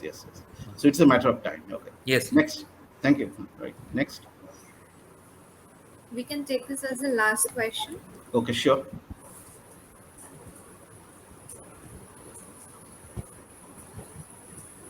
Why India is quite behind to China in R&D and new technology? We are 8 to 10 years behind China, my understanding. Rahul, I think you are the right person. Rahul, why India is quite behind to China in R&D? So any R&D program in China, they have started not today, and it's not only one manufacturing industry or 10 manufacturing, it is 100 universities that they are following, right? Rahul, you can speak more on that. No, I think when you talk about R&D, you talk about China and India. I think R&D depends on manufacturing, local manufacturing. It's not unlike USA and Europe, wherein you do R&D. Even if you don't have industry exist in the country, still there would be a lot of I would say universities and I would say platforms which would promote doing R&D. So I think in India and China, both regions, R&D is going to be driven by manufacturing. The presence of local manufacturers will drive. And to give you an example, automobile industry, as we all know, is one of the biggest industries in India as well in terms of manufacturing. And it was manufacturing which led to development of a lot of R&D hubs as far as auto manufacturing is concerned. Similarly, in India, as we all know, manufacturing did not grow, as it should have. I think China definitely took that lead, and since China took that lead in manufacturing, a lot of companies set up their R&D houses within the country, and I think that is one of the biggest reasons why India could never, I would say, catch up with China, because in terms of manufacturing, especially in terms of cell manufacturing, talk about module, and again a question was raised initially in terms of the changes. If you look at the changes that have happened, or the research and development that has happened in the solar space, it's largely happened in the cell side and not in the module side. I think module R&D or module, I would say, development has always driven by the changes that have happened in cell, but not the other way around. And India has largely been into module manufacturing, even though it was still much smaller than what China has. But as far as cell is concerned, India had a very little manufacturing going on. So unless you have manufacturing going on in India, I really don't think anybody is going to invest in R&D facilities and in do R&D, the kind of R&D that China has done over the last many years. Thank you, Rahul. I think I'll add on it. If you see in terms of the R&D in the solar, in 1954 onwards, it is called the lab which is called AT&T today. Right? So 67 years of research in not only on the silicon but also on the other materials. So what we are today talking more on the silicon solar modules, right? But some of the technology, as I told you, even the bifacial module has been, done. The technology has been developed in early 60s because of the space technology, right? But we have also discussed like the park technology as well as the back contact technology, which are in late 80s and also in the 90s, So a lot of technology and the innovations patent has been done in US as well as followed by in Europe. But in terms of the manufacturing, definitely we have to give a total credit to the China, right? So it doesn't mean that India is lacking 8 to 10 years, but I know that a lot of Indians, wherever they are working, either in India or outside, they are conversant with the new technology. I can give an example, when I was auditing a company, either top tier 1 company, maybe third ranking globally, and I got a feedback from the Indian, the quality persons from a developer company, he has heard the first time that LETID is kind of the test that Indian guy is asking to the Chinese, the quality guy. So you can understand in terms of that technology, we are more knowledgeable compared to China. But obviously, in terms of the manufacturing, lot of innovations in manufacturing they have done, and they have adapted, as I told you, semiconductor industry in the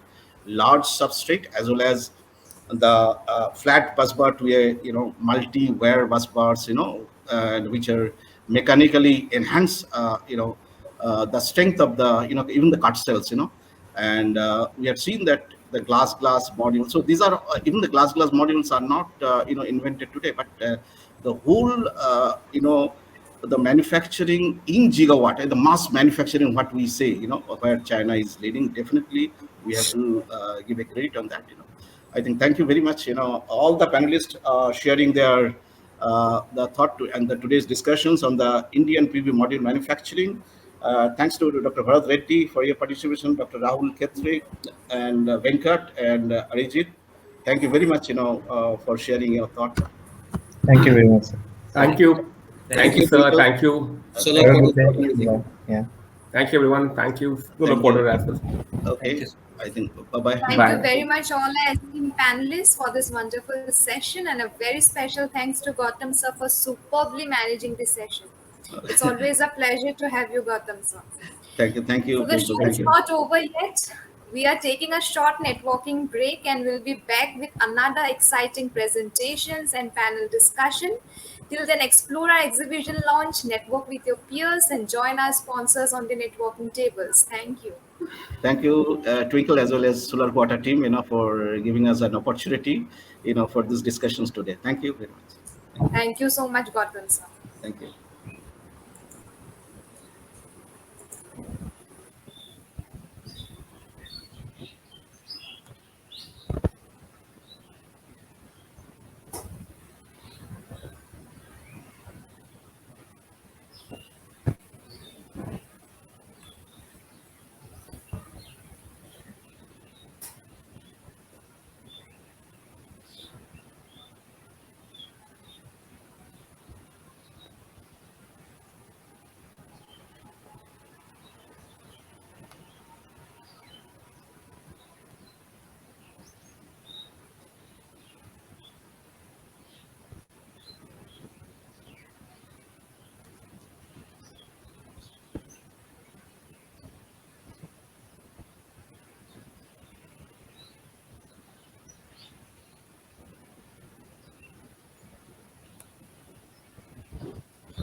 Welcome back, attendees. Without much delay, let's begin with our techno-commercial presentation by Mr. Vimal Chavra from Testo India Private Limited. I welcome Vimal sir on the screen. Thank you very much, and good evening, everyone. After the short break, I would just share my screen.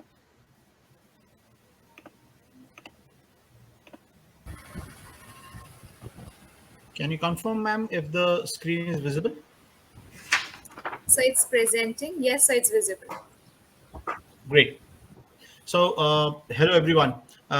We have been talking about the PV panels, manufacturing, and so on. And yes, that would also require a lot of maintenance once it is produced and when it goes on the site.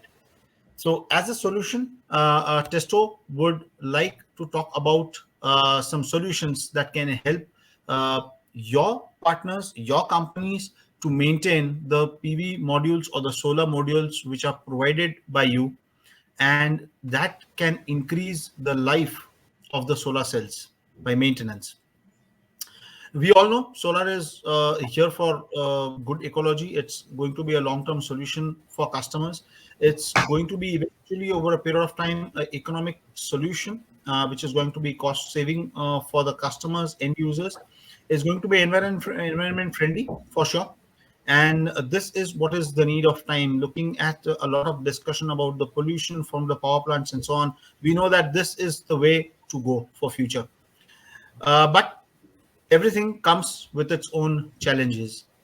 Our solar panels, which are manufactured by us, which are tested by us, are always extremely, exposed to extreme conditions, may it be sunlight, weather conditions, humidity, temperature, and so on. Especially in the tropical countries like ours, you have more problems with salt water, sometimes very dusty environment, and so on. And these cause a lot of wear and tear of our modules, and we need to check that the life of these modules are increased with lesser downtime, and this calls for a very heavy maintenance when it calls for keeping the uptime higher. Now, when we talk about the solar modules, we are not talking or solar energy. We're not just talking about the solar modules, but there are a lot of other components that are involved when we have to do the maintenance as an end user. So the solar modules, we talk about the inverters, then we talk about the transformers, we talk about the switch gears that are available on the power plant, and then on to the utility till the grid.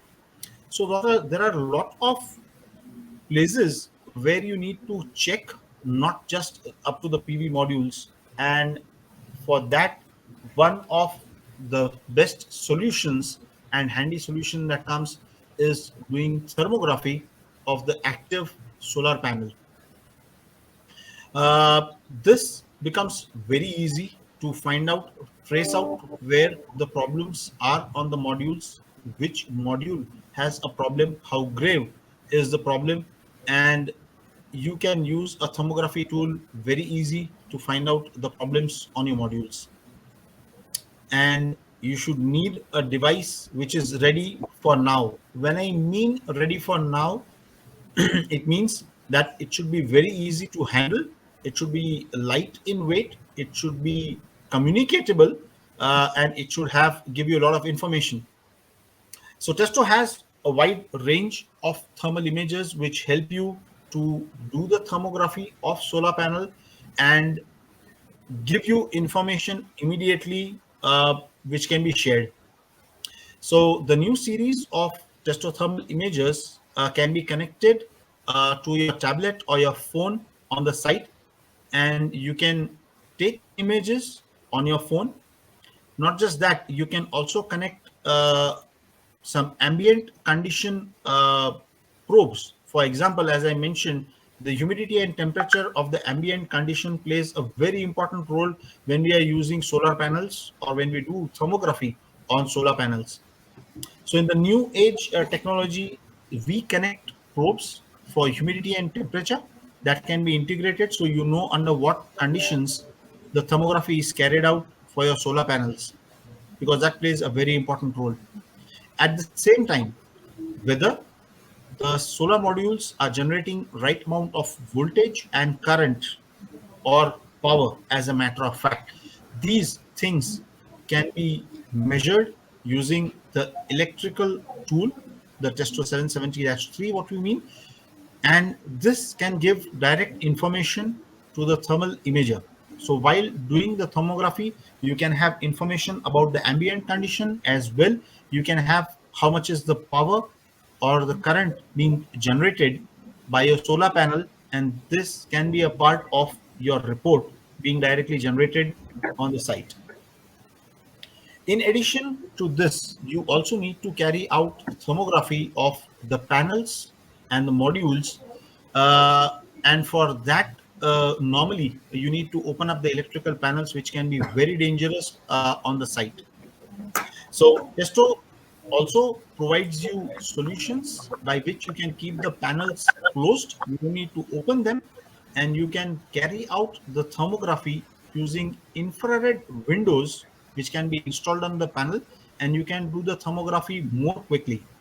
Now, this particular device saves time of the person who is doing the thermography, and it also acts as a safety device for the thermographer.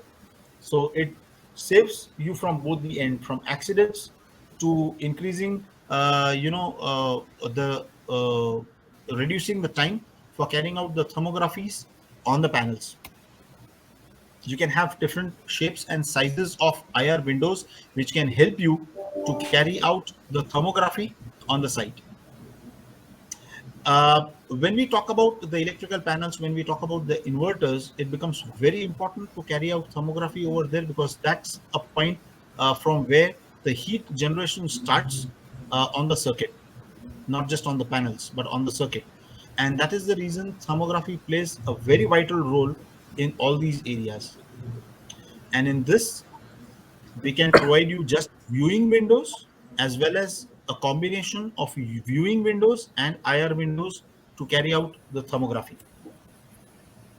About Testo, we are a German multinational, are into a business for more than 60 years, and we serve a lot of solar power plants in India, name it Adani solar power plants, and so on, Vari Instruments, and other manufacturers too.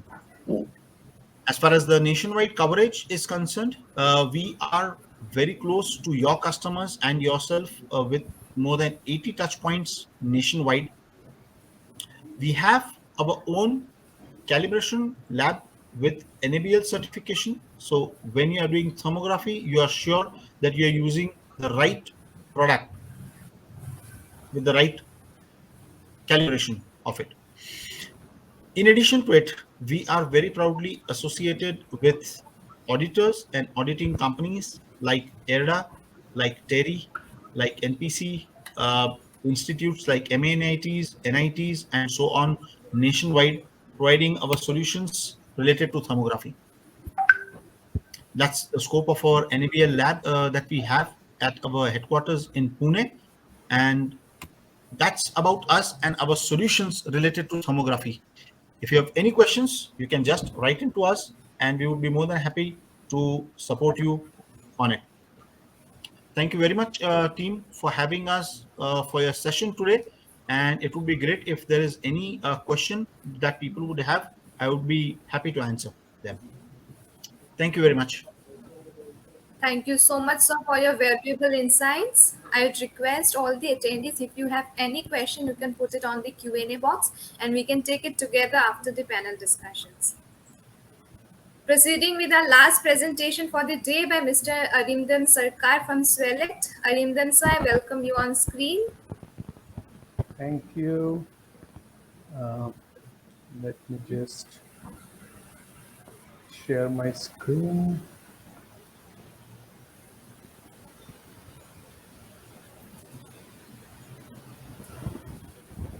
Is it there? Yes, sir, it's visible. Okay. Please make it full, sir. Yeah, it's full screen again. So you need to go to the view and make it full screen. I just made it.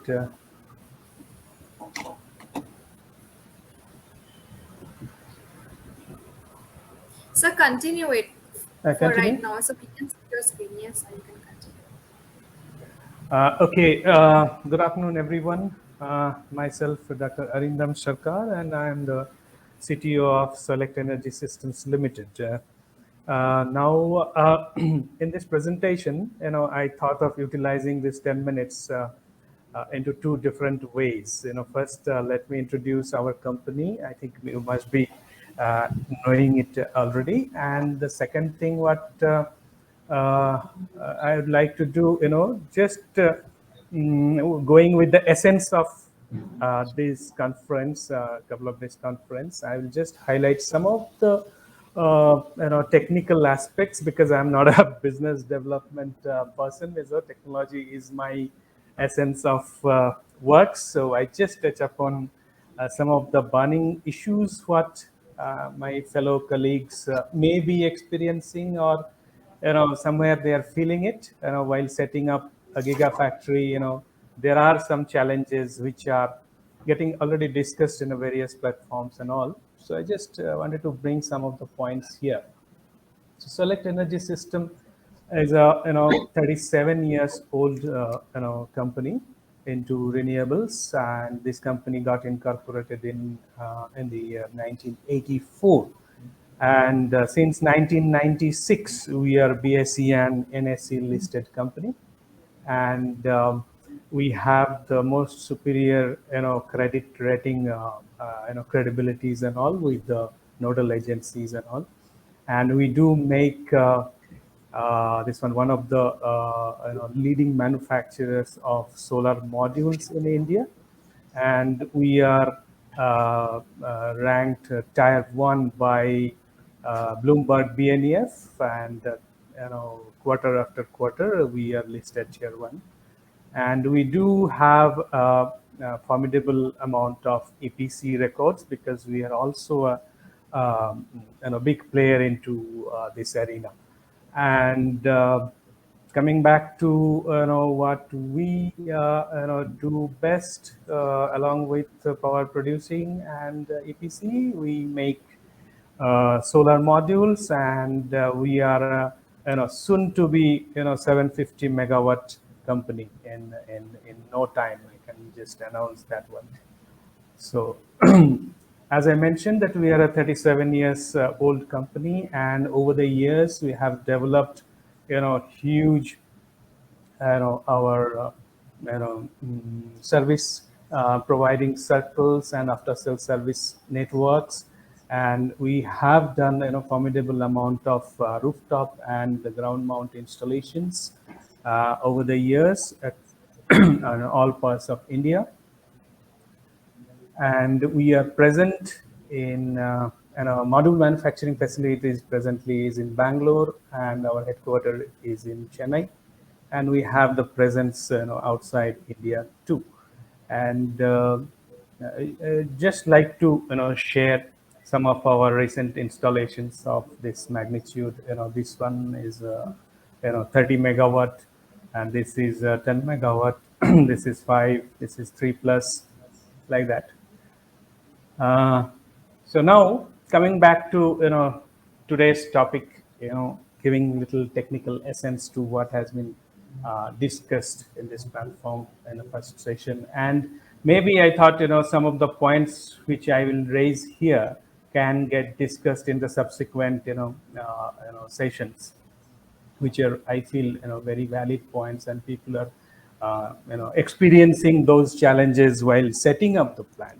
From outside the module buyer or the other segment of the value chain may not be understanding what the technocrats are going through during this little turbulent phase. Why am I talking like that? Because we are really in a technological transition or evolution phase where we have multiple cell technologies and multiple equipment technologies which are an integral part of module making. There are variations in the technologies, and multiple material technologies are available simultaneously. So which one to adopt?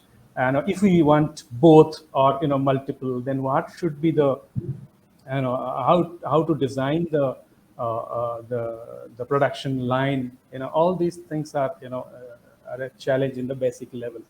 See, up to 158.75 mm cells with 5 BB technologies, technology was more or less proven, and it was going steadily and all. But with the introduction of multiple variants at the same time, that's thrown up some challenges, because nobody wants to lose any opportunity. Everyone wants to have all types of products at the same time. So that leads to some of the problems, So coming back to the cell, we know it is 166, 182, 210, and beyond. People have already started talking in or any intermediate variants, some 182 point something, something like that. And each sizes are coming up with different bus bar settings, 9, 10, 11, 12, and so on. And the cut cells are whether it's a half cut cell or 1/3 cells or something like that. So to have all those things together, one can have, but technologically it's possible, but that those things lead to additional capex, and that is not a small amount. And after spending those things, also there will be challenges during production, during switchover from one to another. You need fine tuning of the production line, and that involves time loss.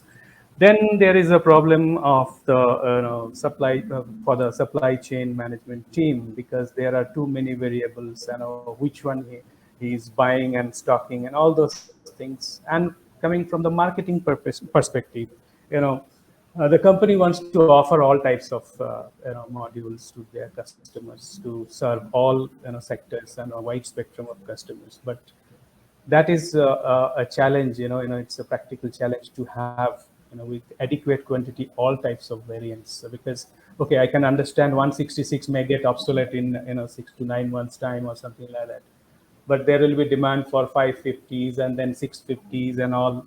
There is no stoppage into that one. So that is one challenge. And then we know that this is the era of cut cell modules. So whether you are cutting it half or 1/3, how are you cutting it? So you need a laser cutting machine. There are also multiple technologies available. So okay, as of now, somehow they have narrowed down to NDCs, but the technology which is prevailing now, that may not be suitable for the upcoming heterojunction technology, HGAT cells. So you need a different variety in the laser machines. So do you want to have all from the very beginning, or you want to go for additional capex later? Okay, it's a management call, but it's a real challenge. And you know that bifacial modules, that is also on offer. I know India is going for this. China have already gone for this one in a gigawatt level. But that involves, either glass to backsheet, transparent backsheet, or glass to glass module. So if you want to have both, glass to backsheet and glass to glass, there will be different usage of different encapsulate. So that involves different type of technologies, change in process parameters and all. Then lamination, the debate is on whether you need both side heating or standard. What we do, everyone does one side heating. So still, two schools are giving different thoughts, but it's a while setting up the plant, certainly this is a challenge for the management and the technical team to arrive at a singular solution. And that whether you are going for POE or EVA, whether it's with frame or without frame, these are all throwing up challenge after the challenge. Now, one integral part is once the stringing is over, busing is over. Stringing is over. It comes for auto busing, because see in the today's cells you cannot do manual solderings and all. So for a standard 500 megawatt, 600 megawatt line, on paper, one auto busing machine is good enough. But is it going to give us the redundancy, or is it okay for the throughput of the line? And okay, for 1 gigawatt line, some biggies are going for 3 tower stringers. Okay, but okay, you go for 2 or 3, but it is additional capex, right? So it's a challenge. Now again, one more integral part is EL plus visual inspection. For a standard, say 500 megawatt line, your cycle time is only 22 to 23 seconds.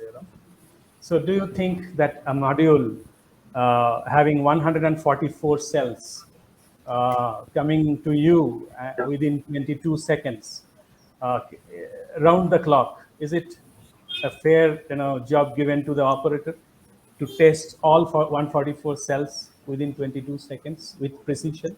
Because this can damage the cell in a big way and hamper the company's prospect later. So what's the solution? AI.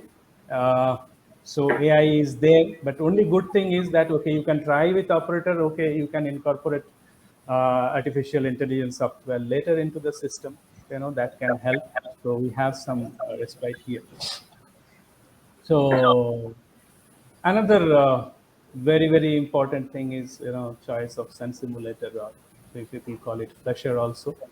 See, with Parcel in abundance, and in the we see that HGT is coming in near future, the selection of sun simulator technology is very crucial. So what are the solutions we have? Xenon or LED? What about the exposure time, measurement accuracy? We can see there are claims and counter claims from the two schools of makers. But what we feel that still we need to give some more time, and we have to do some research, and all the authorities and research labs should come up with a clear consensus and show the way to the module manufacturer, so that they can have a fixed or focused approach while procuring these systems. So things are many things are still not so conclusive. People can go by their own feelings and all. You can always incorporate things at a later date. But my point was capex, because module production line is costly. I see, costly affair. So I'd like to just conclude by saying that with the availability of multiple technological options, choice of products also have become quite wide, having quite a wide range now. Uh, but to serve all these technologies or all sorts of customers' demand, while setting up the plant, people are facing some challenges, what I just mentioned, and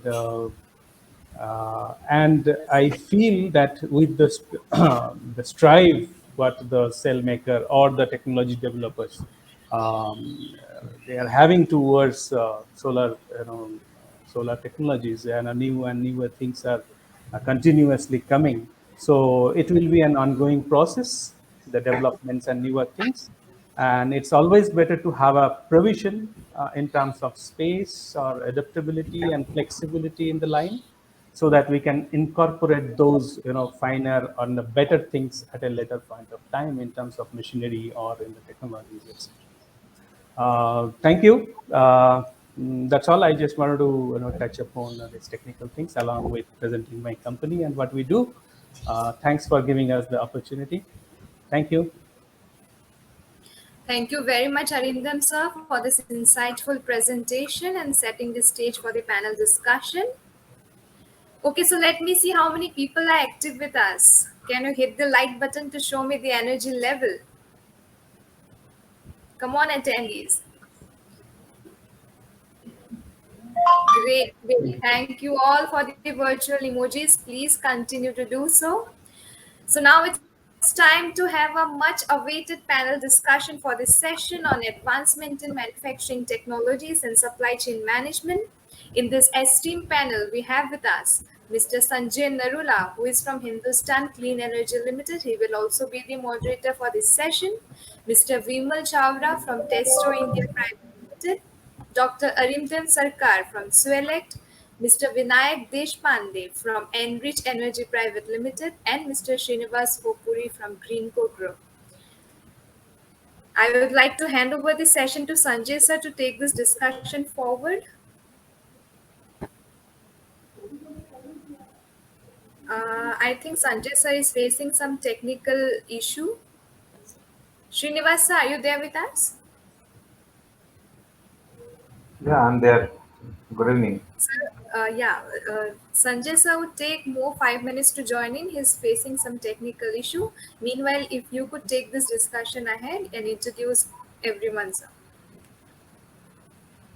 Yeah, thank you. Thank you very much, Twinkle. This is as we have been discussing. This is a very important session because it is on a very important topic of advancements in manufacturing technologies and supply chain management, especially in the Indian scenario. Here we have got our esteemed panelists. Okay, Dr. Arindam Sarkar, who has been speaking right now and presenting his clients' organizations thing, and Mr. Vinayak Deshmukh, he's a senior management executive, operations and supply chain from Enrich Energy Private Limited. We also have with us uh, Mr. Actually, Mr. Narula has to join. So uh, before we join, we can just I think go ahead with the presentation or the views of Mr. Vinayak Deshpande on the supply chain mitigation and the supply chain. Yeah, I think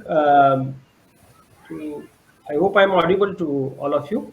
Yeah, you are Yeah. audible. So first of all, a great thanks to the entire team and in the SolarQuarter, and a warm welcome to all of my friends and colleagues here on this forum. It's indeed an honor to share my views on some critical topics that are haunting the solar industry today. I hope I could, on my front, could be able to add some valuable insights to this. Uh, to begin the session with, it's a very pertinent question regarding what are the supply chain risks that we are facing today in the solar industry. Now, it's a very comprehensive topic, but I'll try to keep it as brief as possible. Supply chain encompasses of two major pillars. One is the sourcing, which is procurement of the solar PV modules. Here we are restricting ourselves to the solar modules. The second is the logistics, which is arranging the transportation from the factory to the site. Now, solar isn't as challenging as wind is, which is very understood, critically understood, that we don't need to, transport large equipment from the factory to the inaccessible hilly areas, but it has its own challenges. Now, I'll try and address the supply chain logistics part here first. That we have been facing a lot of issues on the availability of containers, and it's a significant challenge in front of all the developers, IPP and EPCs today. Container freights that were close to around 1,000 or $1,500 per container in the month of February and March 2021 have now shot up to almost $13,000 per container. This is possibly looking even upwards now, as I try to get the information from all my sources and CFA agencies. So there have been some reasons that have contributed to such a phenomenal rise in containers. The United Nations Conference on Trade and Development, UNTACD, says that this rise is possibly going to continue. That's what they see. The reasons predominantly are, as we are all aware, COVID-19 is one of the major contributing factors, with most of the countries operating at a very safe norms that you are not allowed human intervention, or human intervention has to be kept as minimum as possible. The container movements at ports have been restricted, so most of the countries have to rely essentially on machinery, which is cranes or overhead cranes, or forklifts, or machine that could unload the containers from one place to other. Now, with India, possibly we are in a better position, but with other countries which are net importers, possibly in Africa and in East Asia, in Latin America, we do not have this type of infrastructure. So what it means to us and all of us is that we are unable to unload the containers as soon as possible. So that creates a container shortage. Then there was an unexpected economic rebound in China, and it's almost a V-shaped recovery. So people did not expect China to recover so fast from the post-COVID-19 crisis, and so does emerging economy like India show a great strength and resilience to the supply chain. But what it means on the container front is the demand simply grew more than the planning, and this caused a lot of confusion in shipping lines. This caused a lot of misplanning in shipping lines, so they were unable to possibly schedule their shipments in such a way that they could cater to the customer requirement. That has created a lot of shortfall in the containers.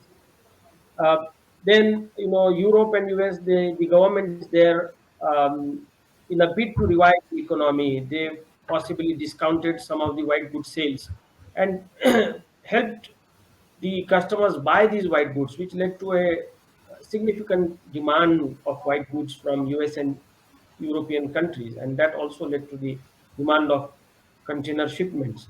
Crude oil crisis, as all of us know, did not directly contribute to the containers, but yes, most of the ships were blocked for storage of crude oil, and we saw that, because the crude oil fell very sharply.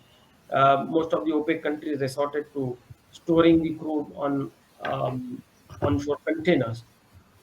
Most of the shipments were also diverted to some of the countries for medicinal and oxygen related equipment supply. So that's also led to a lot of container shortage. All these reasons together mean that, there has been a shortage of containers. Now there are two ways to look at it. One is the number of ship carrying the containers and the number of containers that are out there. Unfortunately, it has been augmented by the fact that steel prices have been very volatile. So container manufacturing has also taken a hit, and container prices, because of increase in raw material, as we saw, steel has also risen close to around 48% over the last 6 months. Containers have become a big costly affair, and some of the ships that were old have not been removed from they were expected to be scrapped, but they were not scrapped.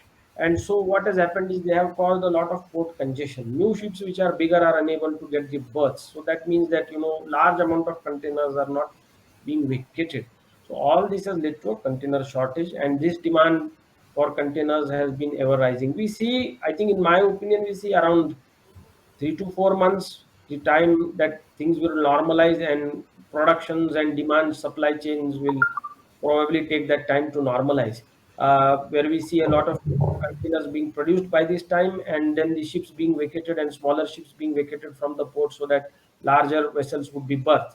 But all in all, what it means is that there is a big supply chain problem for all of us. Now, we could possibly look at how to mitigate this. And one of the ways that we can look at to mitigate is, we could categorize our shipments in what is critical for us. Non-critical items could be categorized as non-critical, and they could be loaded on smaller ships, and critical items could be loaded on larger ships, because larger ships and faster containers that move at around 8 to 12 nautical miles would be able to reach their destinations faster. All in all, meaning that the containers can be evacuated more easily and more faster. Maximize the module packing density. Today we operate at 25 to 26 modules. We have to possibly look at different pallet sizes or different pallet packing materials, where we could accommodate 30 or 35 modules in a pallet, so that we can maximize the occupancy of these containers. Move to higher modules, which is, moving from 440 to 550, or let us say, for example, 600 wet peak modules, so that you can fit more number of modules per pallet per container, so that, the impact of the capacity impact of the containers on the overall capacity of the project is very negligible. We could also look at choosing the right partner, and most of the times here is where the EPC and developer companies are failing, is they fail to choose the right transportation partner. So if you have a set of partner which operates from the FOB to the CIF or right to the site, including the documentation clearance, and all of that is digitized as far as possible, because interdigitization reduces the time for clearance of documents and everything. Nothing like that. You are able to, minimize 6 to 7 days of the sailing time. If we possibly have to implement in advanced countries and countries like India on, on sea container tracking and container tracking at ports, so that we are known that where they are berthed, the exact locations of containers, so that you can unload the containers at site, is one of the ways. Internally, when the containers reach the destination country, we have to also ensure that the port where these have been berth, they have to be connected with rails and roads, so that we can carry these containers to the site and evacuate them as far as possible, and try to avoid demurrage charges. Uh, I think we can also look at using waterways internally. In a country like India, the waterway usage is minimal, but if we can possibly look at how we build waterways and connect them to the nearest port, we can also have a easier way of transporting the goods rather than taking a longer route of transportation. So I think digitization of ports, mechanization of ports, container tracking, and working with reliable partners are 4 or 5 ways where we could minimize the supply chain risks or the logistics risks associated with modules. I hope I have been able to clarify the. Yeah, thank you. That was a good insight from you.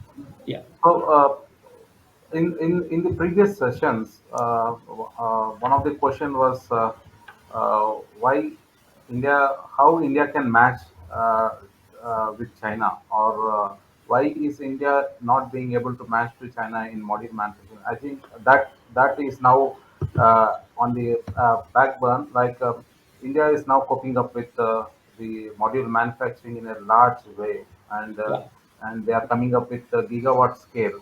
Okay, one of the major development or advancement which is required in India is the the new technologies, the cutting edge technologies, new technologies, and the variety of modules that are required for the domestic players, whether it is rooftops or utility scale modules. Now the modules are coming up with 600 plus wattages.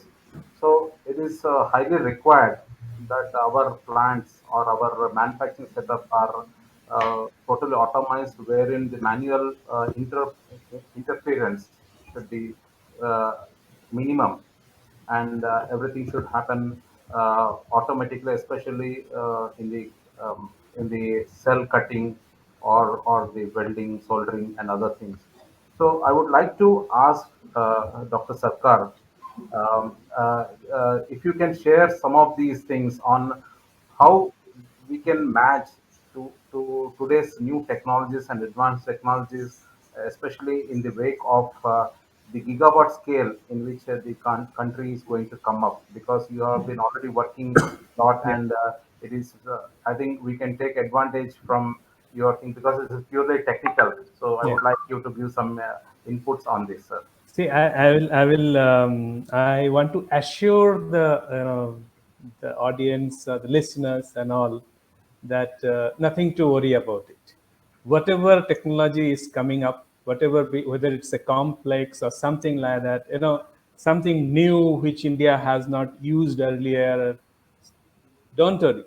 What are we doing? We are buying the plants from some company. When it is coming, they are providing the technology how it has to be done. So don't worry. If you are willing to go for any particular technology, there are no manufacturers in India. The technology is developed by somebody. They have jointly developed the machines and the supportive systems. Entire ecosystem is already available. So in terms of a new manufacturer, if somebody is willing to come up and scale up things and all, nothing to worry. Ready things, scalable, modular things are available. See, earlier, when, maybe few years back also, one line was 100 megawatt or so. Prior to that, I will go back, 10 years back or something, 20-25 megawatt was a single line capacity. Now, single line capacity is 500. If you ask something lower, you are, downgrading yourself. So if you are going for a gigawatt plant, just go for two standard setup. Done. You will not feel also that it is two setup. Now, what these lines are capable of, it is capable of up to 210 cells and futuristic one, because the maker or the business developer for this segment in other country, it's China. They are offering complete package for their customers. You need not to worry that today 166, tomorrow 182, then 210, and 230 or something like that. You need not to worry about it. Similarly, the automation guys have already come up with 2.5 meter by 1.4 meter single module sized automation lines. So entire package is available. And see, the industries have suffered. Industries have suffered when things have gone from 3 BB to 4 BB, then 5 BB, and all. The lines were not capable of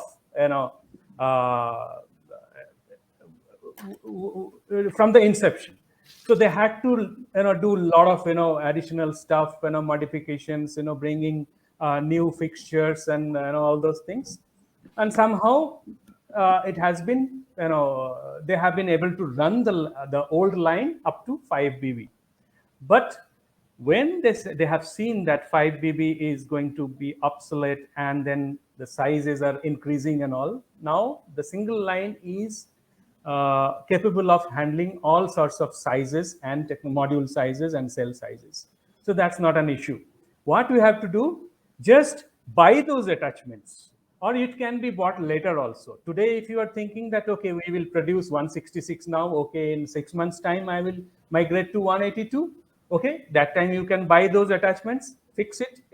Various equipment will have that various attachments, like your tower stringer will have attachments, your auto busing will have attachments, and so on and so forth, like that.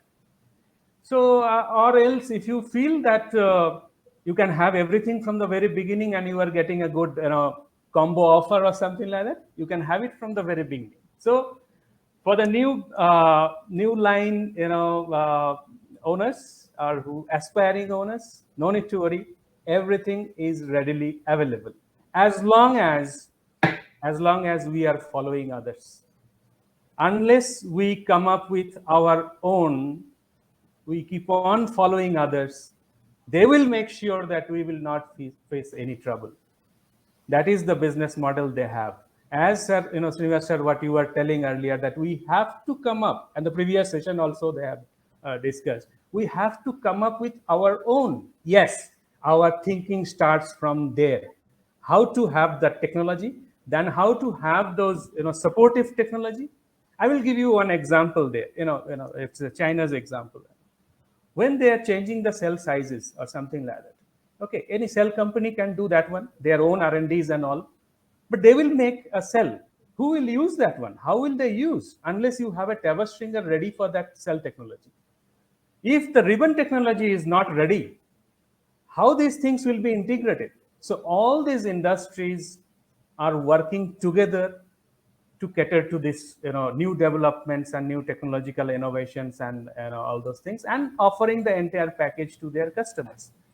We are not into that level yet. We should, and I hope that after this announcement of one big Indian conglomerate that coming up in a big way, and that is the I think stepping stone towards what India is going to have in future. We need multiples of kinds of Reliance type, more investment, more focused approach from government. China has not come to this level. See, I traveled China during my research days and all, and I met a lot of Chinese scholars from China when they used to come to US and everywhere.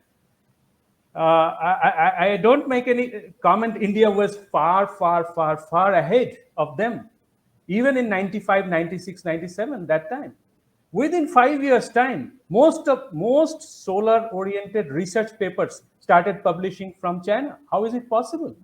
Suddenly, what happened in China that all the research papers published in international journals, edited by US, published in US journals, it's like a tsunami. It started coming in, and those are worth. Why? It was the sovereign approach, government's approach to rule the next generation fuel. So that kind of focused approach, if we have, we don't have to look back. So I hope that the beginning has just begun. And as of now, in this transition phase, I always say this is a transition phase, even because so many things simultaneously going. It's a transition and little turbulence. Let it get settled. India will focus towards its own this thing. And yes, Research is required. Otherwise, whether it's a PERC cell, HJTs, and whatever we talk about, we are just following. We are just buying and integrating. We are not contributing. We are just contributing to our energy needs, not the technological needs. Thank you, sir. Yeah. One more question I would like to ask Yes. you. Like most of the materials, especially cells, we are importing from outside.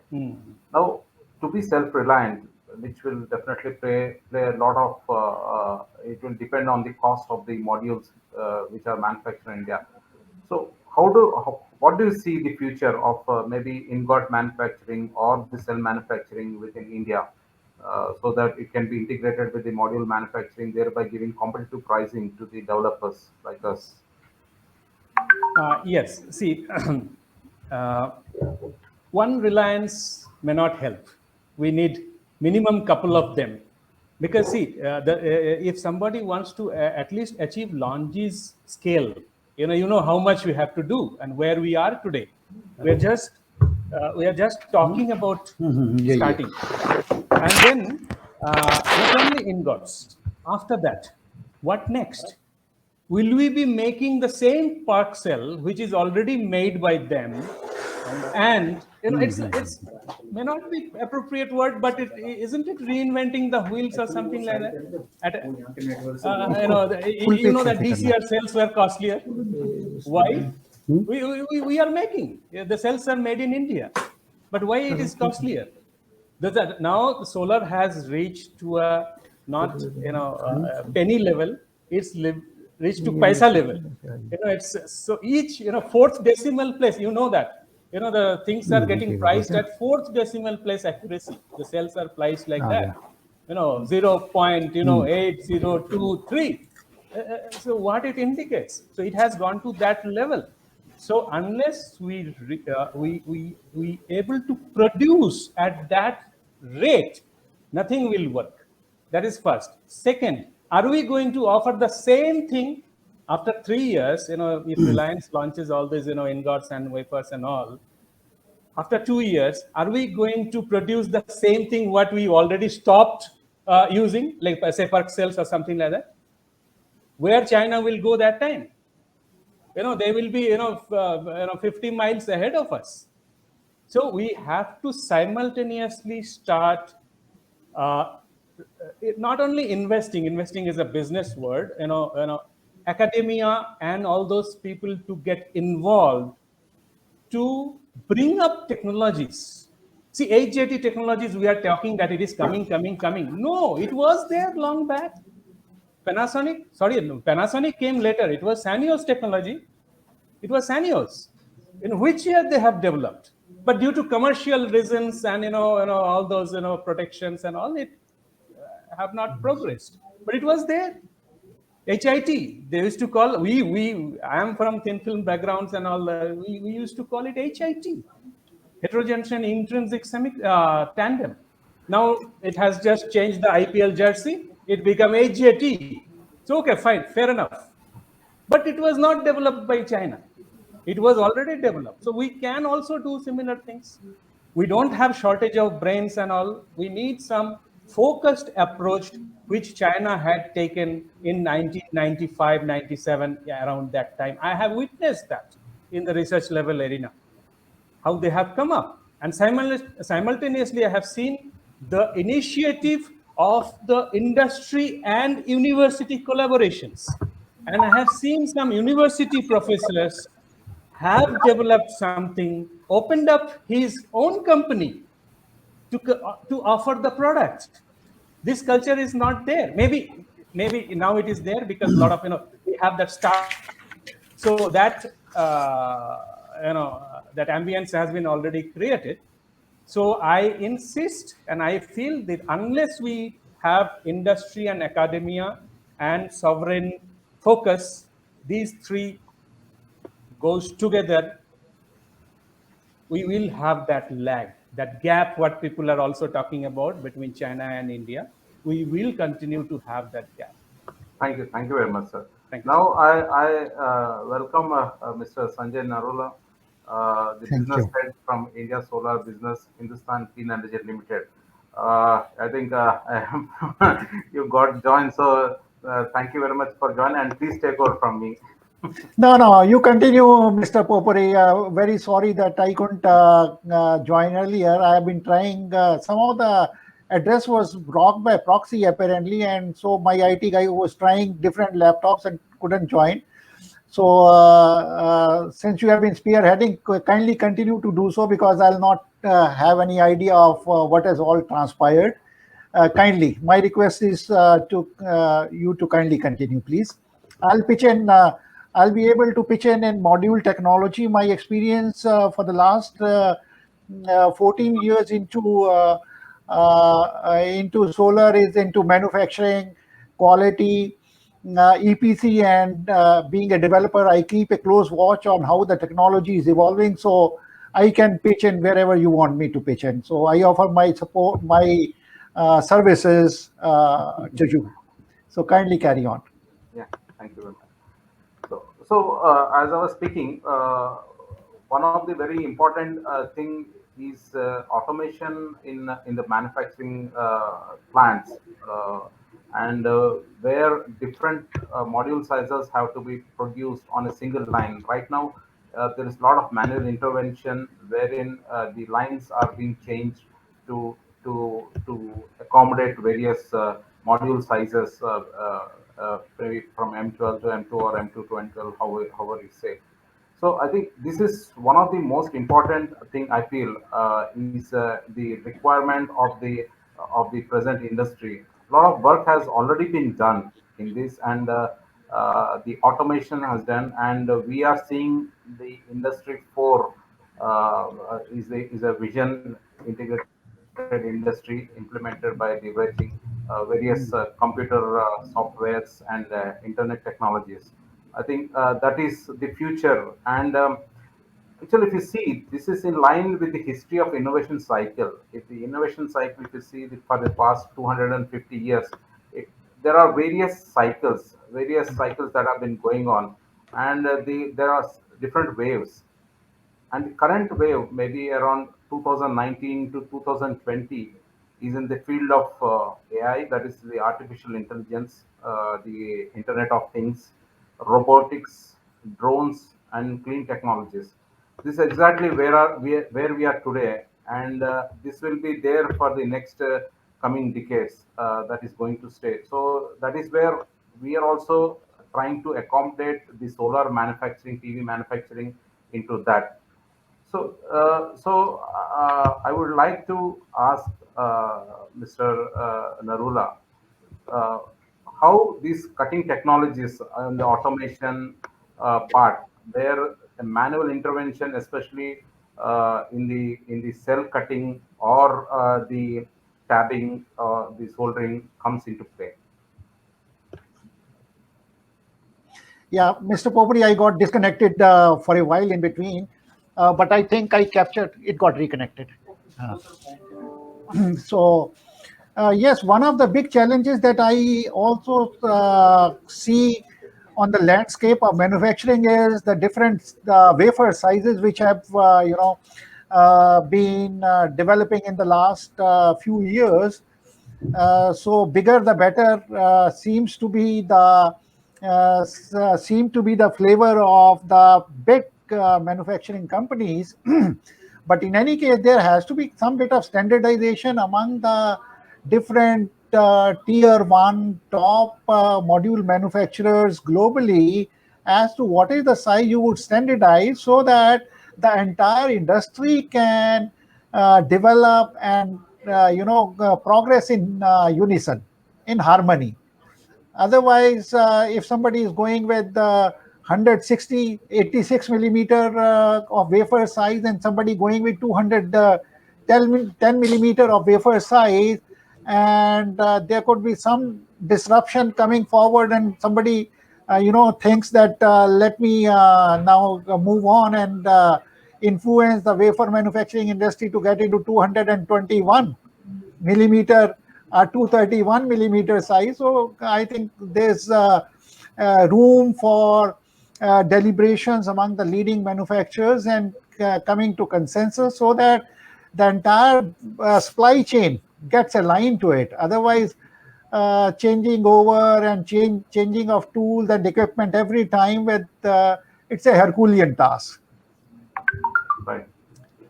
So I think, and with a lot of experience that Indians have in terms of deploying so many gigawatt of solar farms in the last 10, 11 years, and we are very conversant with the kind of scales and technologies that China has deployed. So India should be actually doing a step forward in that direction and deploy technologies which are equally competent or better. We must be at the cutting edge of technology so that we are ahead of times and not behind the times. Oh, good. Thank you. So, one aspect of the solar manufacturing is the quality which is being maintained during the manufacturing. The other one is the health after manufacturing and installation of the solar modules at the site. So I request Mr. Bhiman Chawda to just throw a light on how do you ensure the sustainability of the modules that they perform in a right way that it has been designed. Thanks a lot, Srinivas, sir. Everything that we manufacture needs to it's designed to give an optimal output, and that would always, and solar panels are always exposed to vulnerable conditions on the site, and they need to be checked on and off regularly, not just as I mentioned in my presentation, not with respect to just the solar panels, but a lot of other things. Now, our solar panels, which are on the open area, they are exposed to very heavy heat and so on, but also from natural contaminants like dust and other droplets by birds and so on, and these cause inefficiency of the solar modules eventually, and these need to be tracked well in time so that they work for a longer period of time. And as we were talking about, the cost of investment and the return on investment can be better for the consumers, and that is the reason. And again, we are talking about the IoT and the artificial intelligence and the drones which will be used, but these technologies are quite expensive as of now, and people are waiting to have a economical and a viable solution for it. In the meanwhile, the portable thermography becomes much more easier and faster way to take care of these modules on the site, and not just the modules alone, a lot of other things that can be taken care using these devices and serve fast to solve the problems. So I think a regular maintenance call for these electrical panels, you call it the solar modules, you call it the inverters, the batteries, you call them, they need to be checked on regular interval so that the downtime is less and they become more efficient over a period of time. Thank you. Twinkle, I think we can go for the question and answer session now, if there are some questions.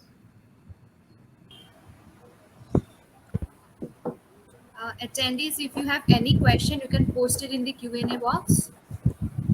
We can wait for 1 minute.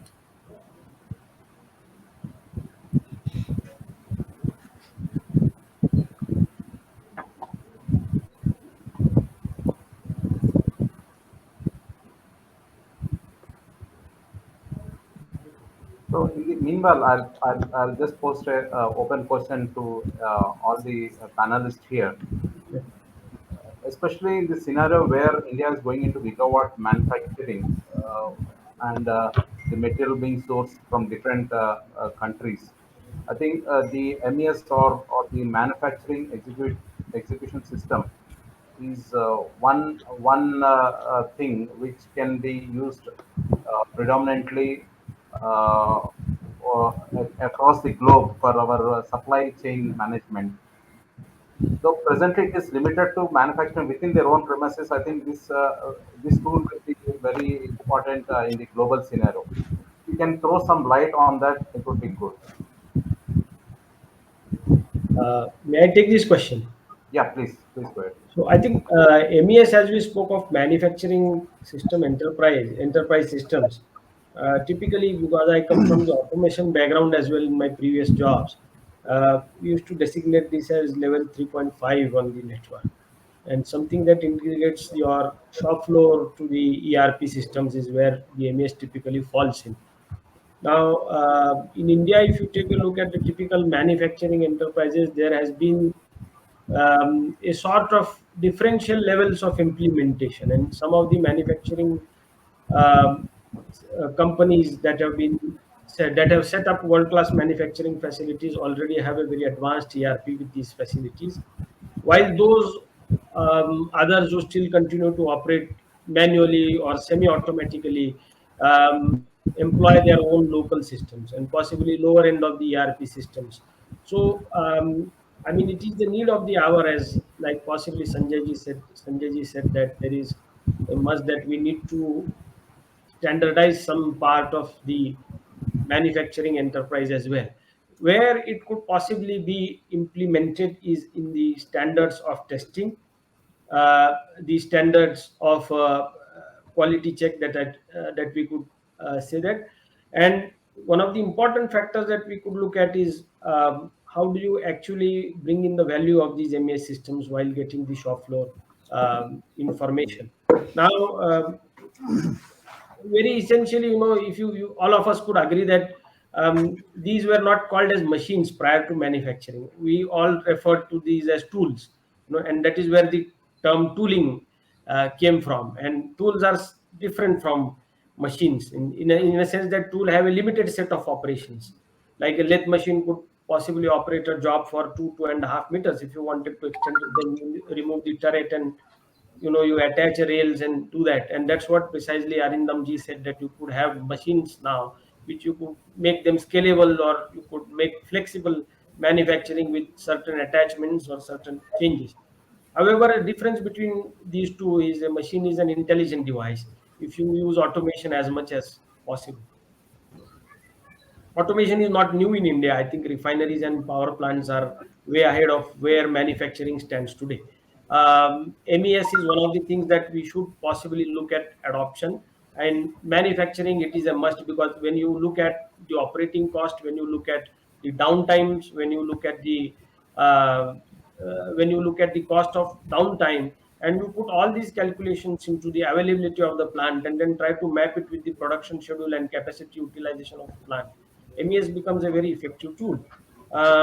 And how do you integrate it from the down, shop floor? You could possibly look at smarter machines, smarter inputs of data that you could get from various electrical devices, whether they operate on, whether it is related to power consumption, or whether it is related to production, or whether it is related to the testing data of modules. You could gather all of that, and then you need to add some amount of artificial intelligence as well to build a realistic picture, to derive some logical information as to where and what type of failures are we coming across, what is the quality check and balance that we need to put into place, what is the possible flexibility that we could do. And then this artificial intelligence tools could be well extended from the MES to the ERP to arrive at the golden points of profitability, to which line when operated can possibly give you better returns on the capital invested. I think MES is a solution. Currently it is being deployed. If you look at some of the machine manufacturers who provide advanced robotics, Mitsubishi or Kuka Robotics, they provide some amount of data within their machines as well. The only thing is that the proprietariness of these things need to be removed, and then we all of us need to move to a more open architecture where these could be combined on a common network. Possibly we could call it as M2M or whatever, so that we can derive realistic manufacturing information from all these machines.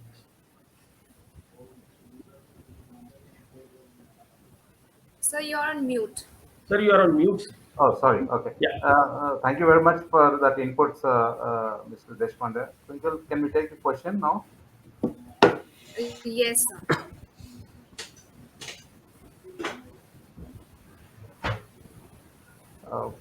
Okay, first you took this question. Okay. Dr. Arindam Sarkar, can you just throw a light on this? It's not leaving the market, cheap methods to maintain the operations and maintenance. What do you think will be the cost of sustaining operation maintenance of SP plan fortnightly? Yeah, sir. Uh, will you be able to throw some numbers onto that? So the question asks for, asks for the cost. I cannot give you the numbers exactly because Yeah, me too. I look into the quality part of it. Yeah, But, absolutely. Nah, I'm not Sir, into O&M.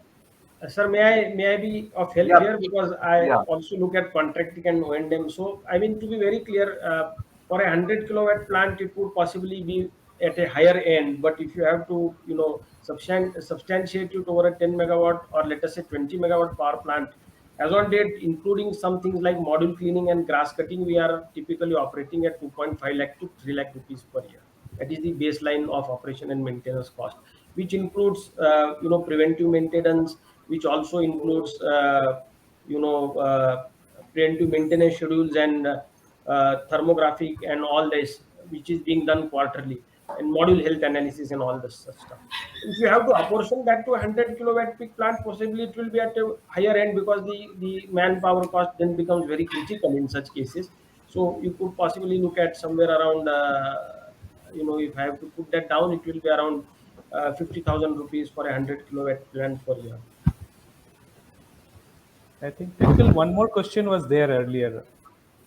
So I'll just put it on stage. Somebody has asked for HJT cells. When can we have HJT cells or something like that? That was the first question, so we can post that before that. I think Dr. Arindam can answer this. What would be the new upcoming technologies are changing in module manufacturing? Basically, he is talking about what are the manufacturing technologies we would be seeing in the coming years. Yes, we are now in the era of PERC technology, and it will going to continue for some more time. And immediate next is which is coming, that is the HJT technology, what I was also referring, and the other fellow listeners also asked the same thing, that we can feel that will be the next. And what else are coming, say Topcon and N types and all those things. Okay, let it come out of the lab and come into see the delight of the hardcore commercial world. Then it will also propel. But what we can see to strive towards higher, and with a proven technology and all, which doesn't need those waiting years for proving the efficacy, that will be HJT. That has got very high potential in just taking to the next level. At least 2% jump you can expect. But apparently in the next 5 years, Dr. Arindam, do you think it's going to be primarily mono PERC which is going to be leading the way? See, first thing is mono. Because poly, unless I don't know whether some good soul can come up with some innovative things on poly, then again poly will come back the way mono has come back, knocking off poly. Same way, I am optimistic that somebody might have thought something will come. But PERC, whether PERC will remain PERC or PERT or something like that. But N-type is again one more potential thing, which we thought our community, scientist communities and all. Earlier we are thinking it's tough to do, which requires high career lifetimes, and it has got its own physics and all involved into it. So, but when you have the commercial focus on something, that can come up and that can see the daylight. So N-type also has got a very high potential, and the moment N-type comes in a mass scale, that will again push the efficiency to the next level. So these are the 2-3 next 5 years which I am thinking of coming in a big way. There can be something in a smaller scale, chota mota, like the smaller things will continue, but these two are having very good potentials, and HJT to be for sure. And in the screen I can see the same thing. What is the future of HJT manufacturing in India? So it is again coming back to my earlier points, what I made. See, it is like asking when one can have his or her master degree. First, graduated, then, or before that, you pass plus 12 first, plus 2. Sure. Yeah, so like that, manufacturing HJT at its highest level from India means, it's acquiring master degree. Unless your management is willing to, buy an HJT manufacturing line by itself, turnkey project, then that company will provide you. It is like buying a microwave oven comes with a recipe list. But what if you want to make something which is not there in the recipe? They will say, okay, if you buy my line, I will give you a technology which can give you 25% efficiency. But if I don't have a proper R&D knowledge base and the power of developing an R&D and all those things, I will be remaining with 25% for next 5 years. By that time, other country will go to 30%. The same thing happened with our cell technology also. So we should be having our own potential to take this HAD to the next level. Do we have it? We have to inculcate those things. Again, the academia should come and pitch in to pass on this technology to the industry to help. You can have a footfall that, okay, you are buying a line, okay, microwave. That what if you want to cook something else which is not there in the recipe, you should be knowing how to cook. So I think manufacturing of HJT is possible at the basic level if you buy the lines. But if you want that knowledge base, we have to work hard. Sure. Are there any more questions? Yeah, we can take up one more question.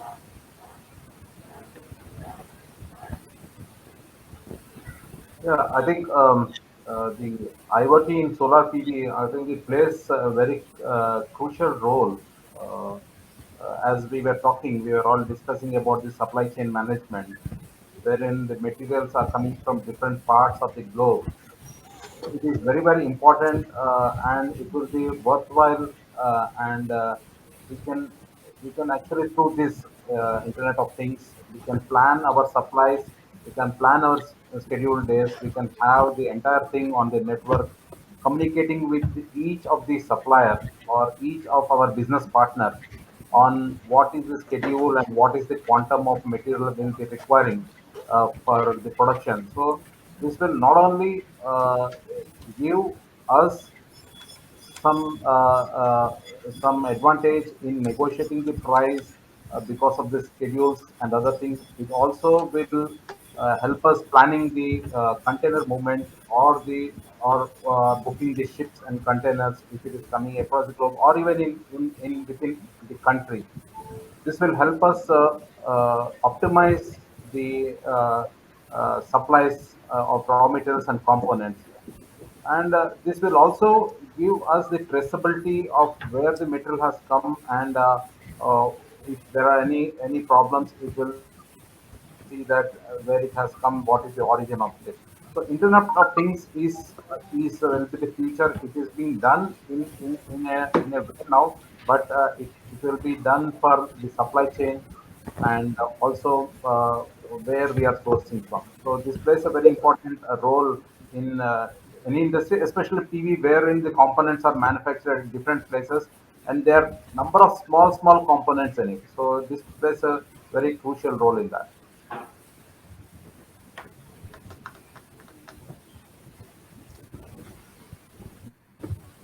One more last question we'll just take and we'll wind Okay. up.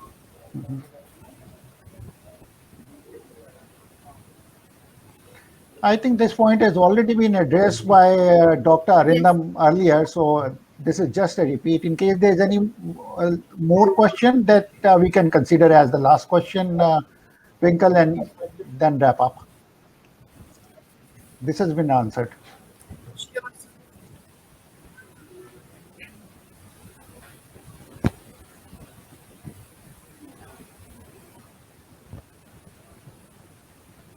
So he's asking about IBC and Yeah. IBC. So Yeah. That's a N type, right? N type. Yes. The thing is, so I think this technology was proprietary for a long time.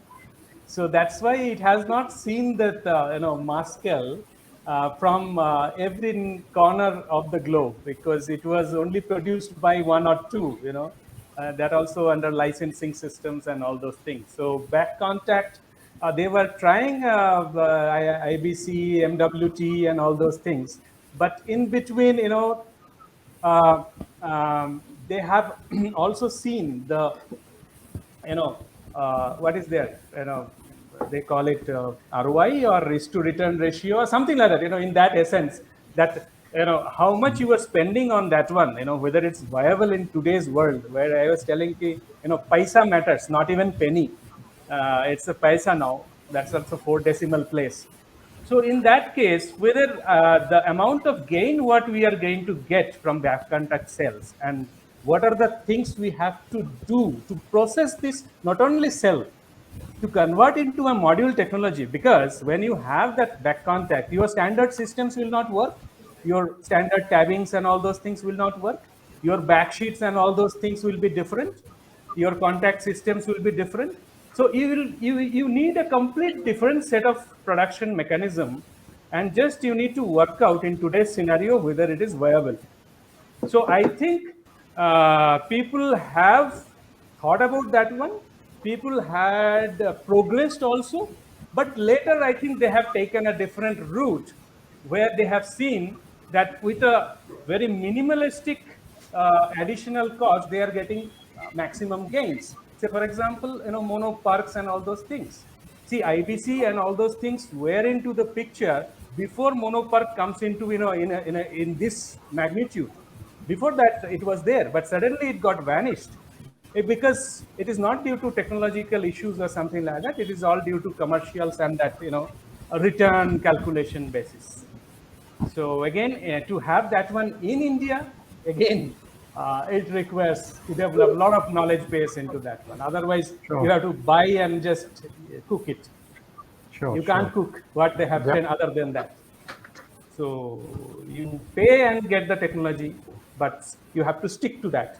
But we should be, able to manipulate our existing lines, develop something out of that, bring that R&D, match that R&D with the commercial line, and then progress. So that's where we are lagging. Thank you. Yeah, thank you very much for your input. I think it has been a very good session with a lot of inputs from various so I think this was a great learning session for at least me. So I hope it would have been a great learning session for the attendees also. Thank you very much. Thank you, everyone. Thank you. Thank you, sir. Thank you. Thank you, everyone. Thank you very much, all our esteemed panelists, for such an insightful session, sparing your precious time and extending your support for this event. Srinivasa, thank you for stepping in the last moment. You were absolutely outstanding. Thank you so much for the terrific and very professional example you set as a moderator. It was a pleasure working with you and participating in such a well-meant and high-energy panel discussion.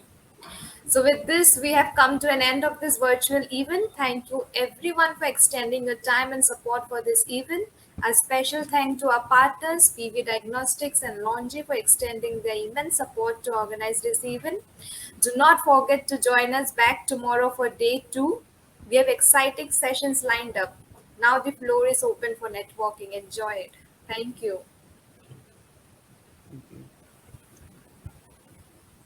Thank you.